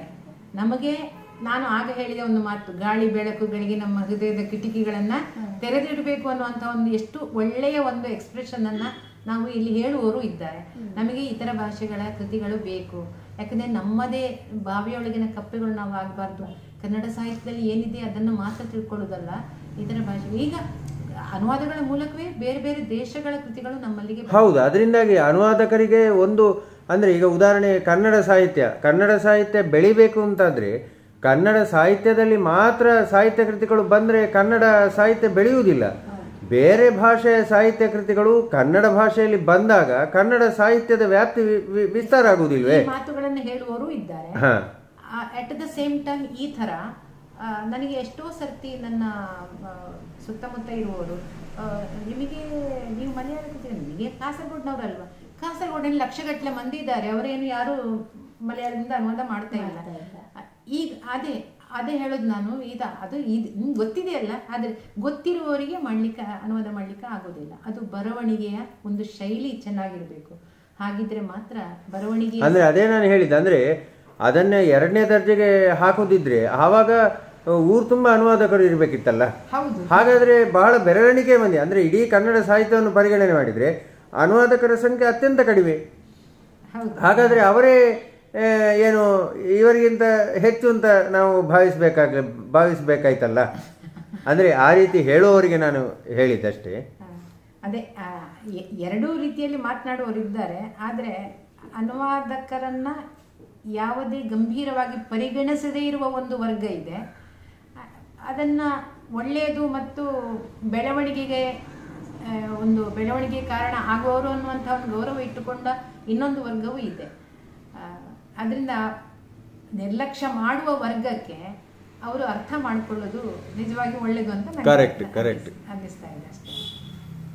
ಈ ಒಂದು ವರ್ಗದ ಜನರಲ್ಲಿ ಕೃತಿಯನ್ನು ಅನುವಾದಿಸೋದು ಸ್ವಲ್ಪ ಕಷ್ಟ ಅಂತೇಳಿ ಒಂದು ಭಾವನೆ ಇದೆ. ಅಂದ್ರೆ ಅಲ್ಲಿ ನಮ್ಮ ಸ್ವತಂತ್ರತೆ ಇರೋದಿಲ್ಲ ಅಂತ. ನಿಮ್ಗೆ ಹೇಗನ್ಸುತ್ತೆ? ಈಗ ನೀವು ಸ್ವತಂತ್ರ ಕೃತಿಯನ್ನು ಬರೆದಿದ್ದೀರಿ, ಅನುವಾದಿತ ಕೃತಿಯನ್ನು ಮಾಡಿದ್ದೀರಿ. ನನಗೆ ಇದರ ಅಗತ್ಯ ತುಂಬಾ ಇದೆ ಅಂತ ನಂಗೆ ಅನಿಸಿದೆ. ನಾನು ಆಗ ಹೇಳಿದ ಹಾಗೆ ಇತರ ಭಾಷೆಗಳನ್ನ ನಾವು ಅಲ್ಲಿಂದ ಕೃತಿಗಳನ್ನ ಓದಿ ನಮ್ಮ ಭಾಷೆಗೆ ತಂದ್ರೆ ಮಾತ್ರ ನಮ್ಮ ಸಾಹಿತ್ಯದ ಬಗ್ಗೆ ನಿಜವಾದ ಪ್ರೀತಿ ಇದೆ ಅಂತ, ಅದನ್ನ ಕಾಳಜಿ ಇದೆ ಅಂತೇಳಿ. ನನಗೆ ಕಾಳಜಿ ಇದೆ, ನನ್ನ ಓದುಗರಿಗೆ, ನನ್ನ ಭಾಷೆಯ ಓದುಗರಿಗೆ ಇತರ ಕೃತಿಗಳು ಸಿಗಬೇಕು. ಎಷ್ಟು ಸಾಧ್ಯವೋ ಅಷ್ಟು ನಾನು ಮಾಡಬೇಕು. ನನಗೀಗ 4 ಭಾಷೆಗಳು, ಕನ್ನಡ ಅಲ್ಲದೆ ಇತರ 4 ಭಾಷೆಗಳು ಗೊತ್ತಿವೆ. ಆ ಭಾಷೆಗಳಿಂದ ಅಲ್ಲದೆ ನಾನು ಕನ್ನಡದಿಂದ ಮಲಯಾಳಕ್ಕೂ ಅನುವಾದ ಮಾಡಿದ್ದೇನೆ. ಅದು ಇನ್ನೂ ಕಷ್ಟದ ಕೆಲಸ, ಯಾಕಂದ್ರೆ ಇನ್ನೊಂದು ಭಾಷೆಗೆ ನಮ್ಮ ಭಾಷೆಯಿಂದ ನಂತರ ಕಲಿತ ಭಾಷೆಗೆ ಅನುವಾದ ಮಾಡೋದು ಅಷ್ಟು ಸುಲಭ ಅಲ್ಲ. ಯಾಕಂದ್ರೆ ನಾವು ಆ ಸರಾಗ ಒಂದು ಅಭಿವ್ಯಕ್ತಿ ಬರೋದಿಲ್ಲ. ನಾನು ಮಲಯಾಳದಲ್ಲಿ 4 ಕೃತಿಗಳನ್ನ ರಚಿಸಿದ್ದೇನೆ. ಮತ್ತೆ ಇಂಗ್ಲಿಷ್ನಲ್ಲಿ ಕನ್ನಡದಿಂದ ಇಂಗ್ಲಿಷ್ಗೆ 5-6 ಪುಸ್ತಕ ಅನುವಾದ ಮಾಡಿದ್ದೇನೆ. ಸ್ವತಂತ್ರವಾಗಿ ಬರೆದಿದ್ದೇನೆ. ರಿಸರ್ಚ್ ಮಾಡಿ ನನ್ನ ಥೀಸಿಸ್ ಇಂಗ್ಲಿಷ್ನಲ್ಲಿ ಬಂದಿದೆ. ನಾನು ರಿಸರ್ಚ್ ಮಾಡಿದ್ದು ಅದು ಕೂಡ ಕನ್ನಡ ಮತ್ತು ಮಲಯಾಳ ಇಬ್ಬರು ಲೇಖಕರನ್ನ ಕಂಪ್ಯಾರಿಟಿವ್ ಸ್ಟಡಿ ಮಾಡಿ ಇಂಗ್ಲಿಷ್ನಲ್ಲಿ ಥೀಸಿಸ್ ಅನ್ನ ಬರೆದದ್ದು. ಶಿವರಾಮ್ ಕಾರಂತರ ಕಾದಂಬರಿಗಳು ಮತ್ತು ತಕಳಿ ಶಿವಶಂಕರ ಪಿಳ್ಳೆ ಇಬ್ಬರು ಕೂಡ ಜ್ಞಾನಪೀಠ ವಿಜೇತರು.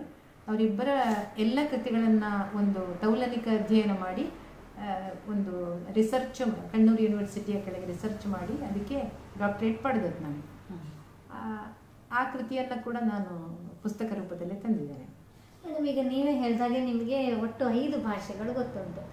ಈ ಭಾಷೆ ಗೊತ್ತಿರೋದ್ರಿಂದ ನಿಮ್ಮ ಸಾಹಿತ್ಯ ಕೃತಿಗೆ ಪೂರಕ ಆಯ್ತಾ ಅಥವಾ ತೊಡಕಾಯ್ತಾ ಅಂತ? ಕೆಲವೊಮ್ಮೆ ಏನಾಗುತ್ತೆ, ಭಾಷೆ ಜಾಸ್ತಿ ಗೊತ್ತಿದ್ದಾಗಲೂ ನಾವು ಯಾವಾಗಲೂ ನಮ್ಮದೇ ಲ್ಯಾಂಗ್ವೇಜಲ್ಲಿ ಥಿಂಕ್ ಮಾಡೋದ್ರಿಂದ ಬೇರೆ ಲ್ಯಾಂಗ್ವೇಜಿಗೆ ಇದು ಮಾಡುವಾಗ ಏನಾದರೂ ಸಮಸ್ಯೆ ಆಯ್ತಾ ಅಥವಾ ಪೂರಕವಾಗಿ ಅದಕ್ಕೆ ಬಂತು?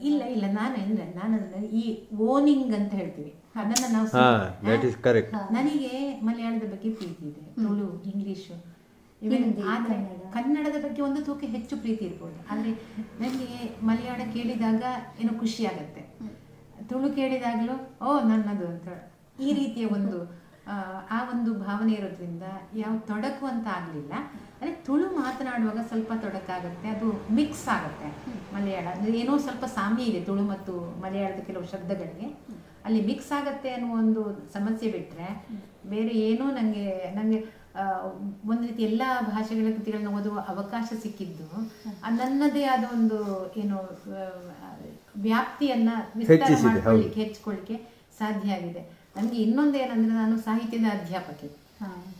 ತರಗತಿಯಲ್ಲಿ ಕೂಡ ನನ್ನ ಹವ್ಯಾಸವೂ ಸಾಹಿತ್ಯವೇ, ಕೆಲಸವೂ ಅದುವೇ. ಆದ್ರಿಂದ ತರಗತಿಯಲ್ಲಿ ಮಕ್ಕಳಿಗೆ ನನಗೆ ತುಂಬಾ ಹೇಳಿಕೊಳ್ಳುವಂತ, ತರಗತಿ ಬೆಲ್ಲಾದ್ರೂ ಗೊತ್ತಾಗದ ಹಾಗೆ ಅಷ್ಟು ವಿವರಗಳನ್ನ ಹೇಳುವಷ್ಟು ನಾನು ಬೇರೆ ಭಾಷೆಗಳ ಮೂಲಕ ತಿಳ್ಕೊಂಡಿದ್ದೇನೆ. ಒಂದು ನನಗದು ತುಂಬಾ ಸಂತೋಷ ಕೊಟ್ಟಂತಹ ವಿಚಾರ.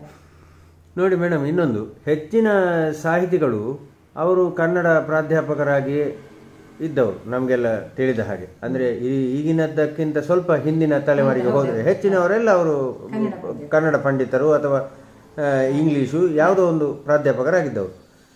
ಈ ಹಿನ್ನೆಲೆ ಅಂದರೆ ಪ್ರಾಧ್ಯಾಪಕರಾಗಿ, ಆ ಭಾಷಾ ಪ್ರಾಧ್ಯಾಪಕರಾಗಿ ಇರುವ ಹಿನ್ನೆಲೆ ಸಾಹಿತ್ಯ ರಚನೆಗೆ ಕೊಡುವ ಒಂದು ಏನು ಬೆನಿಫಿಟ್ ಏನು? ಅದು ಖಂಡಿತ, ಅದು ತುಂಬ ಇದೆ. ನಾನು ಹೇಳಿದ್ನಲ್ಲ, ನನ್ನ ಹವ್ಯಾಸ ಸಾಹಿತ್ಯ, ಅದು ತರಗತಿಯಲ್ಲಿ ನನಗೆ ಪಾಠ ಮಾಡಲಿಕ್ಕೆ ತುಂಬ ಹೆಲ್ಪ್ ಮಾಡಿದೆ ಅಂತ.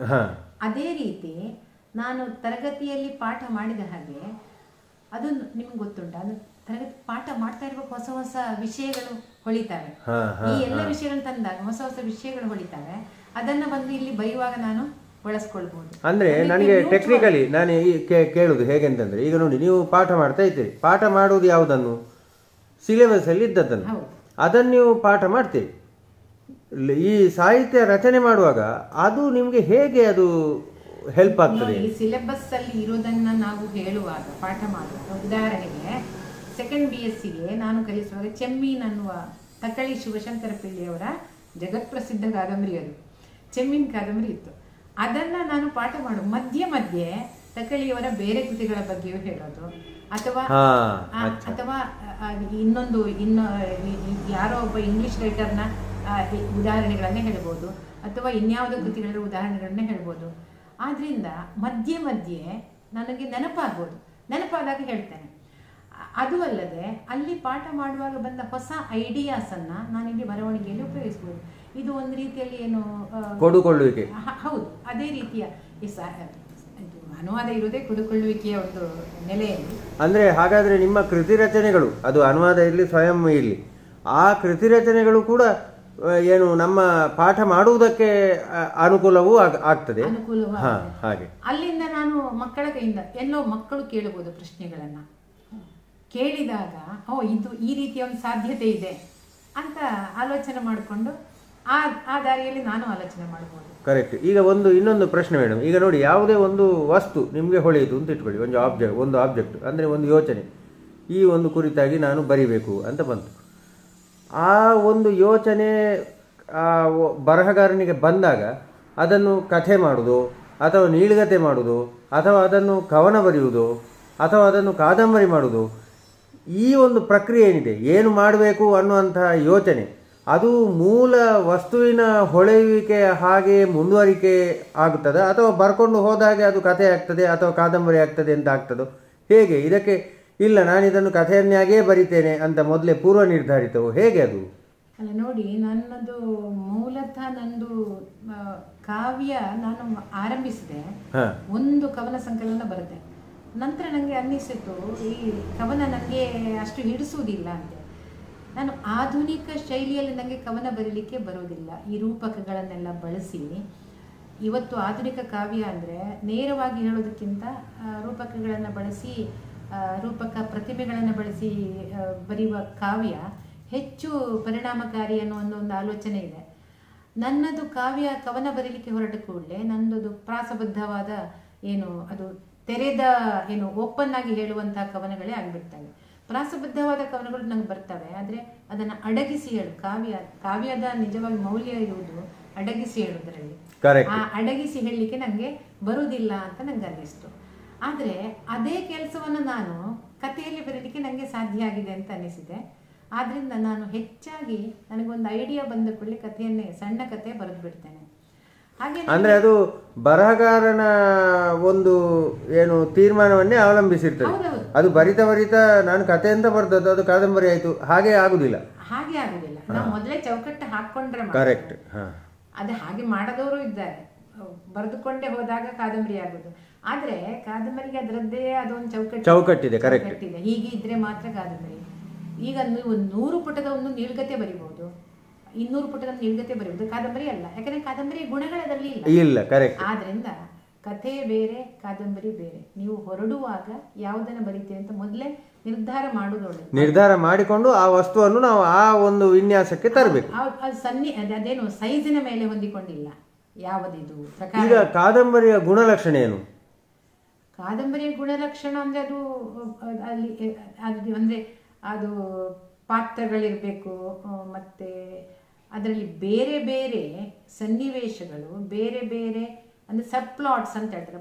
ಪ್ಲಾಟ್, ಸಬ್ ಪ್ಲಾಟ್, ಅದಕ್ಕೆ ಸಂಬಂಧಪಟ್ಟಂತ ಒಂದು ಮೂಲ ವಸ್ತು ಇರುತ್ತೆ. ಅದರಲ್ಲಿ ಅದರ ಸುತ್ತಮುತ್ತ ಇರುವಂತಹ ವಿಚಾರಗಳನ್ನ ಬೇರೆ ಬೇರೆ ಅಧ್ಯಾಯಗಳನ್ನಾಗಿ ಮಾಡಿ ಕಾದಂಬರಿ ರಚನೆ ಆಗುತ್ತೆ. ಅದು ಈಗ ಪಾತ್ರಗಳು, ಸಂಭಾಷಣೆ ಎಲ್ಲ ಸಣ್ಣ ಕಥೆಯಲ್ಲೂ ಬರುತ್ತೆ. ಅದೇ ಸಣ್ಣ ಕಥೆ ಅದರದ್ದೇ ಆದ ಒಂದು ಗುಣ ಇದೆ. ಅದೇನಂದ್ರೆ ಒಂದು ಘಟನೆಯ ಸುತ್ತ ಅದು ನಡೆದಿರುತ್ತೆ. ಮತ್ತೆ ಸಣ್ಣ ಕಥೆ ಹೇಗಿರ್ಬೇಕು ಅಂತ ಹೇಳಿ ಅದನ್ನ ಪೂರ್ತಿಯಾಗಿ ಹೇಳೋದಾದ್ರೆ ಅದರಲ್ಲಿ ಅದರ ಅವಧಿಯಲ್ಲಿ ಕೂಡ ಒಂದು 24 ಗಂಟೆ ಒಳಗೆ ಆಗಬೇಕು ಹಾಗೆಲ್ಲ ಮೂಲದಲ್ಲಿ ಇತ್ತು. ಆದರೆ ಒಂದು ಮಾತ್ರ ಒಂದು ಸನ್ನಿವೇಶದ ಸುತ್ತ ನಡೆದದ್ದನ್ನ ನಾವು ಸಣ್ಣ ಕಥೆಯನ್ನಾಗಿ ಮಾಡ್ತೇವೆ. ಅಲ್ಲಿ ಬಹಳಷ್ಟು ಅದಕ್ಕೆ ಸಂಬಂಧಪಟ್ಟವಂತಹ ಇತರ ಘಟನೆಗಳು ಇರುವುದಿಲ್ಲ. ಕರೆಕ್ಟ್. ಈ ಕಾದಂಬರಿಯಲ್ಲಿ ಇರುವುದು ಹಾಗೆ. ಅದಕ್ಕೆ ಸಂಬಂಧಪಟ್ಟಂಥದ್ದು ಸ್ವಲ್ಪ ದೂರದಿಂದ ಸಂಬಂಧಪಟ್ಟದ್ದು ಅಂಥದ್ದು ಇರುವುದು ಕಾದಂಬರಿಯಲ್ಲಿ. ಆದರೆ ಈಗ ಈ ವ್ಯತ್ಯಾಸಗಳು ಹೆಚ್ಚು ಕಾಣುವುದಿಲ್ಲ ಕೆಲವು ಕಥೆಗಳಲ್ಲಿ. ಅಂದರೆ ಯಾವುದೋ ಒಂದು ಘಟನೆ ಉದಾಹರಣೆ, ಈಗ ಸುಮ್ಮನೆ ಒಂದು ಉದಾಹರಣೆಗೆ ಹೇಳುದು, ಈಗ ಅವಳಿಗೆ ವೃದ್ಧೆ, ಅವಳು ಫ್ಲಾಶ್ ಬ್ಯಾಕ್ ಯೋಚನೆ ಮಾಡುದು, ಆಮೇಲೆ ಅದನ್ನು ಈಗಿನ ಘಟನೆಗೆ ತರುವುದು ಅನ್ನೋದಿರ್ಬೋದು. ಫ್ಲಾಶ್ ಬ್ಯಾಕ್ ಇರ್ಬೋದು.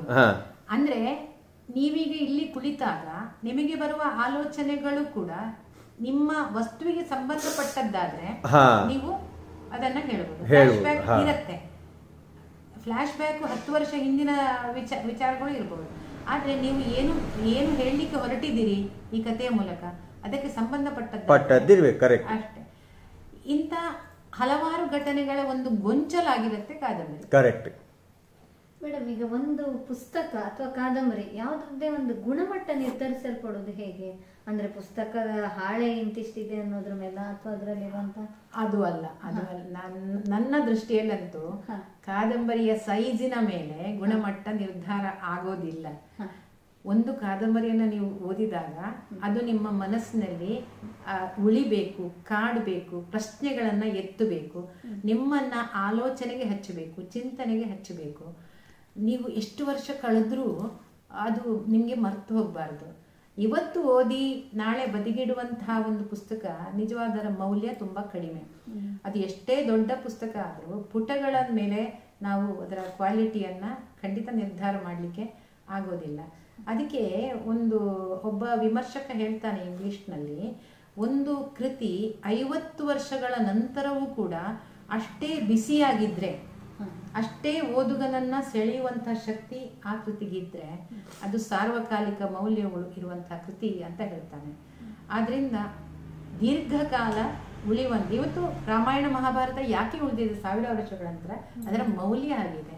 ಶೇಕ್ಸ್ಪಿಯರ್ ಕೃತಿಗಳು ಯಾಕೆ ಉಳಿದಿವೆ? ಮೌಲ್ಯ ಆಗಿದೆ. ಕಾಳಿದಾಸನ ಶಾಕುಂತಳ ಯಾಕೆ ಇವತ್ತು ಕೂಡ ನಮ್ಗೆ ಎಲ್ರಿಗೂ ಗೊತ್ತಿದೆ? ಅದು ಕಾರಣ ಅದರ ಮೌಲ್ಯ. ಅದರಿಂದ ಅಷ್ಟು ಮೌಲ್ಯ ಉಳ್ಳದ್ದಾದ್ರೆ ಅದು ಉಳಿತದೆ. ನೀವೇನದನ್ನ ಅದರ ಬಗ್ಗೆ ಪ್ರಚಾರ ಮಾಡಬೇಕಂತ ಇಲ್ಲ. ಇವತ್ತು ಸಾಕಷ್ಟು ರಾಜಕೀಯ ಇದೆ. ಒಂದು ಕೃತಿಗೆ, ಒಬ್ಬ ಕೃತಿಕಾರನಿಗೆ, ತುಂಬಾ ಬರೆದವರಿಗೆ ಎಲ್ಲ ಪ್ರಚಾರ ಸಿಗ್ತಾ ಇದೆ. ಪ್ರಚಾರ ಮಾಡುವವರು ಇದ್ದಾರೆ, ಮಾಡಿಸುವವರು ಇದ್ದಾರೆ. ಆದ್ರೆ ನಿಜವಾದ ಮೌಲ್ಯ ಇರೋದು ಅದು ತನ್ನಷ್ಟಕ್ಕೆ ಉಳಿಯುತ್ತೆ, ಯಾರು ಉಳಿಸ್ಬೇಕಂತ ಇಲ್ಲ. ಆಮೇಲೆ ಇನ್ನೊಂದು ಮೇಡಮ್, ಈಗ ನೋಡಿ, ಸಾಹಿತ್ಯ ಅಂತ ನಾವು ಪರಿಗಣನೆ ಮಾಡಿದರೆ ಅದು ಎಲ್ಲವೂ ಒಂದೇ ಆಗಿರಬೇಕು. ಅದು ಅದೇ ನಿಮ್ಮ ಏನು ಕಥೆ, ಕಾದಂಬರಿ, ನೀಳ್ಗತೆ, ಕವನ, ಈ ರೀತಿಯಾಗಿ ಅದಕ್ಕೆ ನಾವು ವಿಭಾಗಗಳನ್ನು ಮಾಡಿದರೆ ಸರಿ, ಅದನ್ನು ಒಪ್ಪುವಂಥದ್ದು. ಆದರೆ ಬರವಣಿಗೆಯ ವಿಚಾರವನ್ನು ಇಟ್ಟುಕೊಂಡು, ಅಂದರೆ ಈಗ ನೀವು ಆಗ ಹೇಳಿದಾಗೆ ಸ್ತ್ರೀ ಸಂವೇದನೆ ಉಳ್ಳಂತ ಅದು ಸ್ತ್ರೀ ಸ್ವಾತಂತ್ರ್ಯ, ಅಥವಾ ಸ್ತ್ರೀಯರು ಬರೆದದ್ದು ಸ್ತ್ರೀ ಸ್ವಾತಂತ್ರ್ಯ, ದಲಿತರು ಬರೆದದ್ದು ದಲಿತ ಸಾಹಿತ್ಯ, ಬಂಡಾಯ ಸಾಹಿತ್ಯ, ನವ್ಯ ಸಾಹಿತ್ಯ, ಈ ರೀತಿಯ ವರ್ಗೀಕರಣದ ಹಿನ್ನೆಲೆ ಏನು? ಇಲ್ಲ, ವರ್ಗೀಕರಣ ಅಂದರೆ ಕಾಲ ಕಾಲಕ್ಕೆ ಆಲೋಚನೆಗಳು ಬದಲಾಗ್ತವೆ. ಹೇಳುವ ರೀತಿಯಲ್ಲಿ ಈ ನವೋದಯ ಇರ್ಬೋದು, ನವ್ಯ ಇರ್ಬೋದು, ದಲಿತ ಬಂಡಾಯ ಅಥವಾ ನವ್ಯೋತ್ತರ, ಇವೆಲ್ಲ ಕೂಡ ಮೂಲದಲ್ಲಿ ಒಂದು ವಸ್ತು, ಅದು ಮನುಷ್ಯನ ಬದುಕು. ಹೌದು. ಆದ್ರಿಂದ ಅದನ್ನು ಹೇಳುವ ರೀತಿಯಲ್ಲಿ ಇರುವ ವ್ಯತ್ಯಾಸಗಳಷ್ಟೇ ಈ ಚಳವಳಿಗಳಿಂದ ನಮಗೆ ಕಾಣುವಂಥದ್ದು. ಹೇಳುವ ವಸ್ತುನಲ್ಲಿ ಮನುಷ್ಯನ ಬದುಕಿನಲ್ಲಿ ಏನೂ ಬದಲಾವಣೆ ಆಗುದಿಲ್ಲ, ವಾತಾವರಣದಲ್ಲಿ ಬದಲಾವಣೆ ಆಗಬಹುದು. ಕರೆಕ್ಟ್. ಇವತ್ತು ಜಾಗತೀಕರಣ ಆಗಿರ್ಬೋದು, ಹಿಂದೆ ಅದು ಇಲ್ಲದಿರ್ಬೋದು. ಇವತ್ತು ಸ್ತ್ರೀಯರಿಗೆ ಶಿಕ್ಷಣ, ಇದು ಉದ್ಯೋಗ ಎಲ್ಲ ಸಿಗ್ತಾ ಇರೋದು, ಹಿಂದೆ ಅದು ಇಲ್ಲದಿರ್ಬೋದು. ಆದರೆ ಮೂಲದಲ್ಲಿ ವಸ್ತು ಏನಿದೆ ಮನುಷ್ಯನ ಬದುಕಿನಿಂದ ಅದು ಒಂದೇ ಆಗಿದೆ. ಇನ್ನೊಂದು ನೋಡಿ ಏನು ಅಂತಂದರೆ, ಪಂಥಗಳ ಆಧಾರದಲ್ಲಿಯೂ ಕೂಡ ಇವರು ಇಂತಹ ಪಂಥದ ಲೇಖಕರು, ಇವರು ಇಂತಹ ಪಂಥದ ಲೇಖಕರು ಅಂತ ಹೇಳುವಂಥದ್ದು ಒಂದು ಶುರುವಾಗಿದೆ. ಈ ರೀತಿ ವರ್ಗೀಕರಣ ಸಾಹಿತ್ಯದಲ್ಲಿ ಅವಶ್ಯಕತೆ ಉಂಟಾ? ಬಹಳ ಒಳ್ಳೆಯ ಮತ್ತು ಏನು ಬಹಳ ಪ್ರಾಮುಖ್ಯ ಉಳ್ಳ ಪ್ರಶ್ನೆ ಅಂತ ನನಗೆ ಅನಿಸ್ತಾ ಇದೆ. ಇವತ್ತು ಎಲ್ಲದಕ್ಕಿಂತ ಹೆಚ್ಚು ಇವತ್ತು ಇದು ಅತ್ಯಂತ ಪ್ರಸ್ತುತವಾಗಿ ಆಗ್ತಾ ಇದೆ.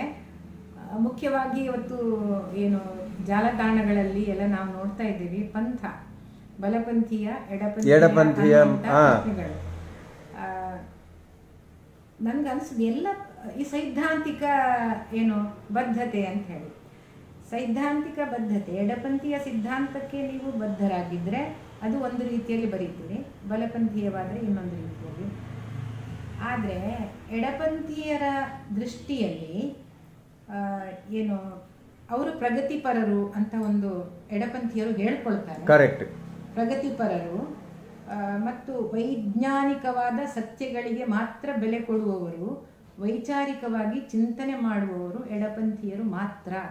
ಬಲಪಂಥೀಯರು ಸಾಂಪ್ರದಾಯಿಕ ಧೋರಣೆ ಇದ್ದವರು, ಅವರು ಮೂಢನಂಬಿಕೆಗಳನ್ನು ಕೂಡ ಅದನ್ನು ಪ್ರೋತ್ಸಾಹಿಸುವವರು. ಈ ರೀತಿಯ ಎರಡು ಎಕ್ಸ್ಟ್ರೀಮ್ಗಳಿವೆ. ಹೌದು, ಕರೆಕ್ಟ್.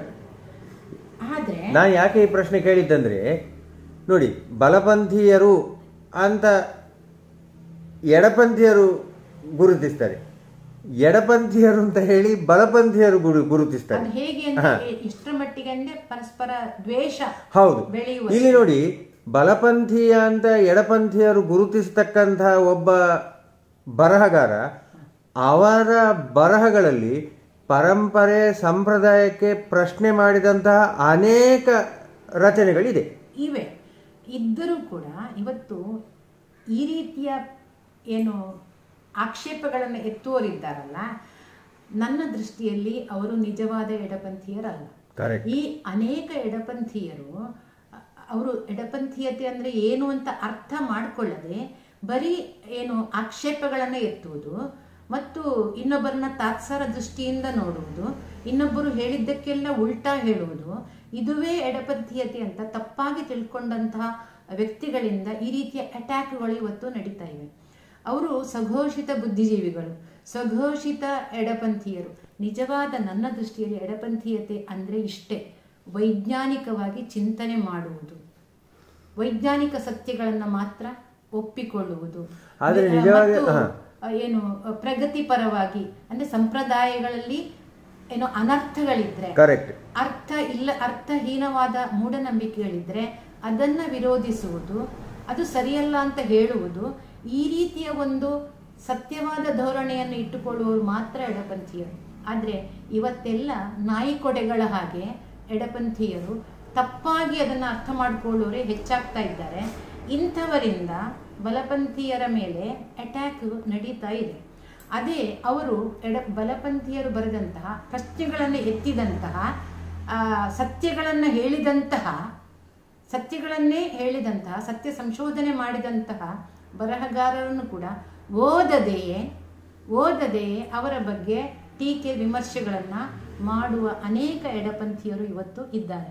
ಇದಕ್ಕೆ ನನಗನ್ಸೋದು ಎರಡು ಎಕ್ಸ್ಟ್ರೀಮ್ ಅಂತ. ಅದೇ ರೀತಿ ಎಡಪಂಥೀಯರನ್ನು ಬುದ್ಧಿಜೀವಿಗಳು ಅಂತ ತಮಾಷೆ ಮಾಡುವಂತಹ ಏನು ಈ ಎಡಪಂಥೀಯತೆಯನ್ನು ತಮಾಷೆ ಮಾಡುವಂತಹ ಬಲಪಂಥೀಯರು ಇದ್ದಾರೆ. ಕರೆಕ್ಟ್. ಅಲ್ಲೇ ಎರಡು ಎಕ್ಸ್ಟ್ರೀಮ್ ಹೋಗ್ತಾ ಇದ್ದಾರೆ. ನನಗೆ ಅನಿಸೋದು ಇಲ್ಲಿ ಎಲ್ಲೋ ಮಧ್ಯೆ ನಾವು ಸರಿಯಾಗಿ ಅರ್ಥ ಮಾಡಿಕೊಳ್ಳುವ ಅಗತ್ಯ ಇದೆ ಅಂತೇಳಿ.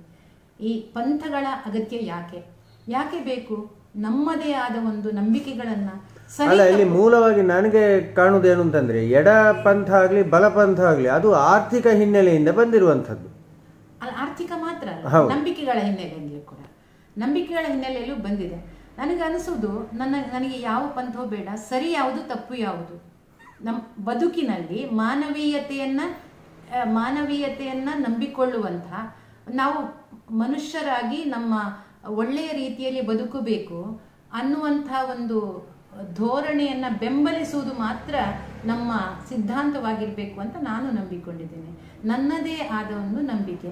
ಅದನ್ನು ಮಧ್ಯಮ ಪಂಥೀಯ ಅಂತ ಕೂಡ ಹೇಳ್ಬೋದು. ಆದರೆ ಅನೇಕರು ಇವತ್ತು ಕೂಡ ಟೀಕೆ ಮಾಡ್ತಾರೆ, ಮಧ್ಯಮ ಪಂಥೀಯ ಅಂದರೆ ನಿಮ್ಮದು ಏನೂ ಅಲ್ಲ, ಯಾವ ನಂಬಿಕೆಯೂ ಅಲ್ಲ, ನಿಮಗೆ ಯಾವ ಪಂಥವೂ ಇಲ್ಲ ಅಂತ. ನನ್ನ ದೃಷ್ಟಿಯಲ್ಲಿ ಎಡಕ್ಕೆ ಯಾಕೆ ನಾವು ಅಲ್ಬೇಕು, ಬಲಕ್ಕೆ ಯಾಕೆ ನಾವು ನೇರವಾಗಿ ನಿಲ್ಲ, ಸಮತೋಲನದಲ್ಲಿ ಒಂದು ಚಿಂತನೆ ಮಾಡುವಂಥ ಒಂದು ಧೋರಣೆಯನ್ನ, ಒಂದು ಮನೋಭಾವವನ್ನು ನಾವು ಬೆಳೆಸ್ಕೊಳ್ಳೋಣ. ಯಾವುದು ಸರಿ ಯಾವುದು ತಪ್ಪು, ಯಾವುದು ಮಾನವೀಯ ಯಾವುದು ಅಮಾನವೀಯ, ಮೌಲ್ಯ ಉಳ್ಳದ್ದು ಯಾವುದು ಮೌಲ್ಯ ಇಲ್ಲದ್ದು ಯಾವುದು. ಹೌದು, ಅಂದ್ರೆ ಅಂಟು ಏನು ಅಂತಂದ್ರೆ ಸರಿಯನ್ನು ಸರಿ ಎಂದು ಹೇಳೋಣ, ತಪ್ಪನ್ನು ತಪ್ಪೆಂದು ಹೇಳೋಣ ಅಂತ. ಹೌದು, ಆ ರೀತಿಯ ಒಂದು ಧೋರಣೆಯನ್ನೇ ಬೆಳೆಸ್ಕೊಳ್ಬೇಕಷ್ಟೇ ಹೊರತು ಅವರೆಲ್ಲ ಹಾಗೆ ಇವರೆಲ್ಲ ಹೀಗೆ ಅಂತ ಹೇಳುವುದು ಬೇಡ, ನನ್ನ ದೃಷ್ಟಿ ಅಷ್ಟೇ. ಮೇಡಮ್, ಈಗ ನಿಮ್ಮ ಜೊತೆ ಮಾತಾಡ್ತಾ ಸಾಹಿತ್ಯ ರಚನೆ ಮಾಡಬೇಕಾದ್ರೆ ಎಷ್ಟೆಲ್ಲ ತಿಳ್ಕೊಂಡಿರ್ಬೇಕು ಅನ್ನೋ ಅಂಶ ನನಗೆ ತಿಳಿತು. ಆದರೆ ಇತ್ತೀಚೆಗೆ ನಾವು ಸಾಮಾಜಿಕ ಜಾಲತಾಣವನ್ನು ಅಥವಾ ವಾಟ್ಸಪ್ ಇದನ್ನೆಲ್ಲ ನೋಡಿದಾಗ ಹಲವಾರು ಯುವ ಬರಹಗಾರರು ಬರವಣಿಗೆಯಲ್ಲಿ ತೊಡಗಿಸಿಕೊಂಡದ್ದನ್ನು ನೋಡಿದ್ದೇನೆ. ಕೆಲವೊಂದು ನಿಜವಾಗ್ಲೂ ಅದರಲ್ಲಿ ಏನೂ ಇರೋದಿಲ್ಲ. ಅದ್ರ ಬಗ್ಗೆ ನಿಮ್ಮ ಅಭಿಪ್ರಾಯ ಏನಾದರೂ ಹೇಳ್ಬೋದಾ? ಹೌದು, ಇವತ್ತು ಸರಿಯಾಗಿ ಅಧ್ಯಯನ ಮಾಡದೆ ಸುಮ್ಮನೆ ತೋರಿಕೆಗೋಸ್ಕರ ಬರೆಯುವವರು ಸಾಕಷ್ಟು ಮಂದಿ ಇದ್ದಾರೆ. ಎಲ್ಲೆಲ್ಲಿಂದಲೂ ಕೃತಿಚೌರ್ಯ ಮಾಡಿ ಬರೆಯುವವರು ಇದ್ದಾರೆ. ಫೇಸ್ಬುಕ್ಕಿಂದಲೇ ಅಲ್ಲಿಂದಲೇ ಕದ್ದು ಇನ್ನೊಂದು ಕಡೆ ಅದನ್ನು ಪ್ರಕಟ ಮಾಡುವವರು ಇದ್ದಾರೆ. ಆದರೆ ಫೇಸ್ಬುಕ್ಕಿನ ಮೂಲಕವೇ ಜಾಲತಾಣಗಳಲ್ಲೇ ತುಂಬ ಚೆನ್ನಾಗಿ ಬರೆದು ಮೇಲೆ ಬಂದವರು ಇದ್ದಾರೆ. ಅಂದರೆ ಇವತ್ತಿನ ಮಾಧ್ಯಮ ರಾಜಕೀಯ ಎಷ್ಟರ ಮಟ್ಟಿಗಿದೆ ಅಂದರೆ, ನಿಜವಾದ ಒಳ್ಳೆಯ ಬರಹಗಾರ ಯುವಕರಲ್ಲೂ ಸಾಕಷ್ಟು ಮತ್ತು ಯುವ ಜನಾಂಗದಲ್ಲೂ ಸಾಕಷ್ಟು ಒಳ್ಳೆಯ ಬರಹಗಾರರು ಇವತ್ತು ಇದ್ದಾರೆ. ಆದರೆ ವೇದಿಕೆಗಳು ಅಂಥವರಿಗೆ ನಿಜವಾದ ಒಳ್ಳೆಯ ಬರಹಗಾರರಿಗೆ ಸಿಗ್ತಾ ಇಲ್ಲ. ಆಗ ಅವರು ಏನು ಮಾಡ್ತಾರೆ, ತಾವು ಬರೆದ ಸಣ್ಣ ಸಣ್ಣ ಬರಹಗಳನ್ನು ಫೇಸ್ಬುಕ್ಕಿನಲ್ಲಿ ಜಾಲತಾಣಗಳಲ್ಲಿ ಪ್ರಕಟ ಮಾಡ್ತಾರೆ, ಬೇರೆ ದಾರಿ ಇಲ್ಲದೆ. ಅಂಥವರ ಮೂಲಕ ಅಂಥವರು ಸಾಕಷ್ಟು ಮೇಲೆ ಬಂದಿದ್ದಾರೆ, ಒಳ್ಳೆಯ ಬರಹಗಳನ್ನು ಬರೀತಾರೆ. ಅವರಲ್ಲಿ ಹಿನ್ನೆಲೆ ಕೂಡ ಇದೆ, ಅಧ್ಯಯನ ಕೂಡ ಇದೆ, ಓದು ಎಲ್ಲವೂ ಕೂಡ ಅವರು ಚಿಂತನೆ ಎಲ್ಲವೂ ಅವರಲ್ಲಿ ಇದೆ. ಅದರಿಂದ ನಾವು ಯುವಜನಾಂಗವನ್ನು ಪೂರ್ತಿಯಾಗಿ ಏನು ತೋರಿಕೆಗೋಸ್ಕರ ಹೆಸರಿಗೋಸ್ಕರ ಬರೀತಾರೆ ಅಂತ ಕೂಡ ನಾವು ನಿರ್ಧಾರಕ್ಕೆ ಬರಲಿಕ್ಕೆ ಆಗೋದಿಲ್ಲ. ತುಂಬ ಚೆನ್ನಾಗಿ ಬರೆಯುವವರಿದ್ದಾರೆ. ಅಂಥವರು ಆ ಬರೆಯುವ ತಾಕತ್ತು ಸಾಮರ್ಥ್ಯ ಇದ್ದವರು ಇನ್ನಷ್ಟು ಓದಿಕೊಳ್ಬೇಕು ಒಳ್ಳೆಯ ಕೃತಿಗಳನ್ನು. ಯಾಕಂದರೆ ಕೃತಿಗಳನ್ನು ನಾವು ರಚಿಸಬೇಕಿದ್ರೆ ಅದರ ಹಿಂದೆ ಸಾಕಷ್ಟು ಪರಿಶ್ರಮ ಇದೆ, ಅಧ್ಯಯನ ಕೂಡ ಇದೆ. ಓದಿದ ಅನುಭವ ನಮಗೆ ನಮ್ಮ ಬರವಣಿಗೆಗೆ ತುಂಬ ಸಹಾಯ ಮಾಡುತ್ತೆ. ನಮ್ಮ ಪುರಾತನ ಕಾವ್ಯಗಳನ್ನು ಏನು ಪಂಪರನ್ನರಿಂದ ಕನ್ನಡ ಸಾಹಿತ್ಯಕ್ಕೆ ಇಷ್ಟು ಒಳ್ಳೆಯ ಪರಂಪರೆ ಇದೆ, ಅಲ್ಲಿಂದಲೇ ನಾವು ಏನು ಕ್ಲಾಸಿಕಲ್ ಅನ್ನುವಂತಹ ಅಭಿಜಾತ ಕೃತಿಗಳನ್ನು ಕೂಡ ಓದಿಕೊಂಡು ನಾವು ನಮ್ಮ ಬರವಣಿಗೆಯನ್ನು ಅದರ ಜೊತೆಗೆ ಬರವಣಿಗೆಯನ್ನು ಕೂಡ ನಡೆಸಬೇಕು. ಓದಿನ ಮೂಲಕ ತಿಳ್ಕೊಳ್ಬೇಕು, ಚಿಂತನೆ ಮಾಡಬೇಕು, ಬರಿಬೇಕು. ಅದರ ಮೂಲಕ ನಾವು ಖಂಡಿತ ಇವತ್ತಿನ ಯುವಜನಾಂಗ ಬೆಳೆಯುವಂಥ ಒಂದು ಖಂಡಿತ ಆ ದಾರಿಯಲ್ಲೇ ಇದೆ ಅಂತ ನನಗೆ ಖಂಡಿತ ಅನ್ನಿಸ್ತಾ ಇದೆ. ಅದೇನು ಅದರ ಬಗ್ಗೆ ತುಂಬ ಆಶಾವಾದ ಇದೆ. ಸಾಕಷ್ಟು ಒಳ್ಳೆಯ ಬರಹಗಾರರಿದ್ದಾರೆ. ಮೇಡಮ್, ಇಷ್ಟೊತ್ತು ನಮ್ಮೊಂದಿಗಿದ್ದು ನಿಮ್ಮ ಅನುಭವ, ಅನಿಸಿಕೆ ಎಲ್ಲವನ್ನ ಬಹಳ ವಿಸ್ತೃತವಾಗಿ ಹಂಚಿಕೊಂಡಿದ್ದೀರಿ. ನಿಮಗೆ ಧನ್ಯವಾದಗಳು. ನಿಮಗೂ ನನ್ನ ಅನಿಸಿಕೆಗಳನ್ನು ಹೇಳುವಂಥ ಒಂದು ಅವಕಾಶವನ್ನು ನೀವು ಕೊಟ್ಟಿದ್ದೀರಿ. ನಿಮಗೂ ಕೂಡ ನಾನು ಕೃತಜ್ಞರು. ನಮಸ್ಕಾರ. ನಮಸ್ತೆ.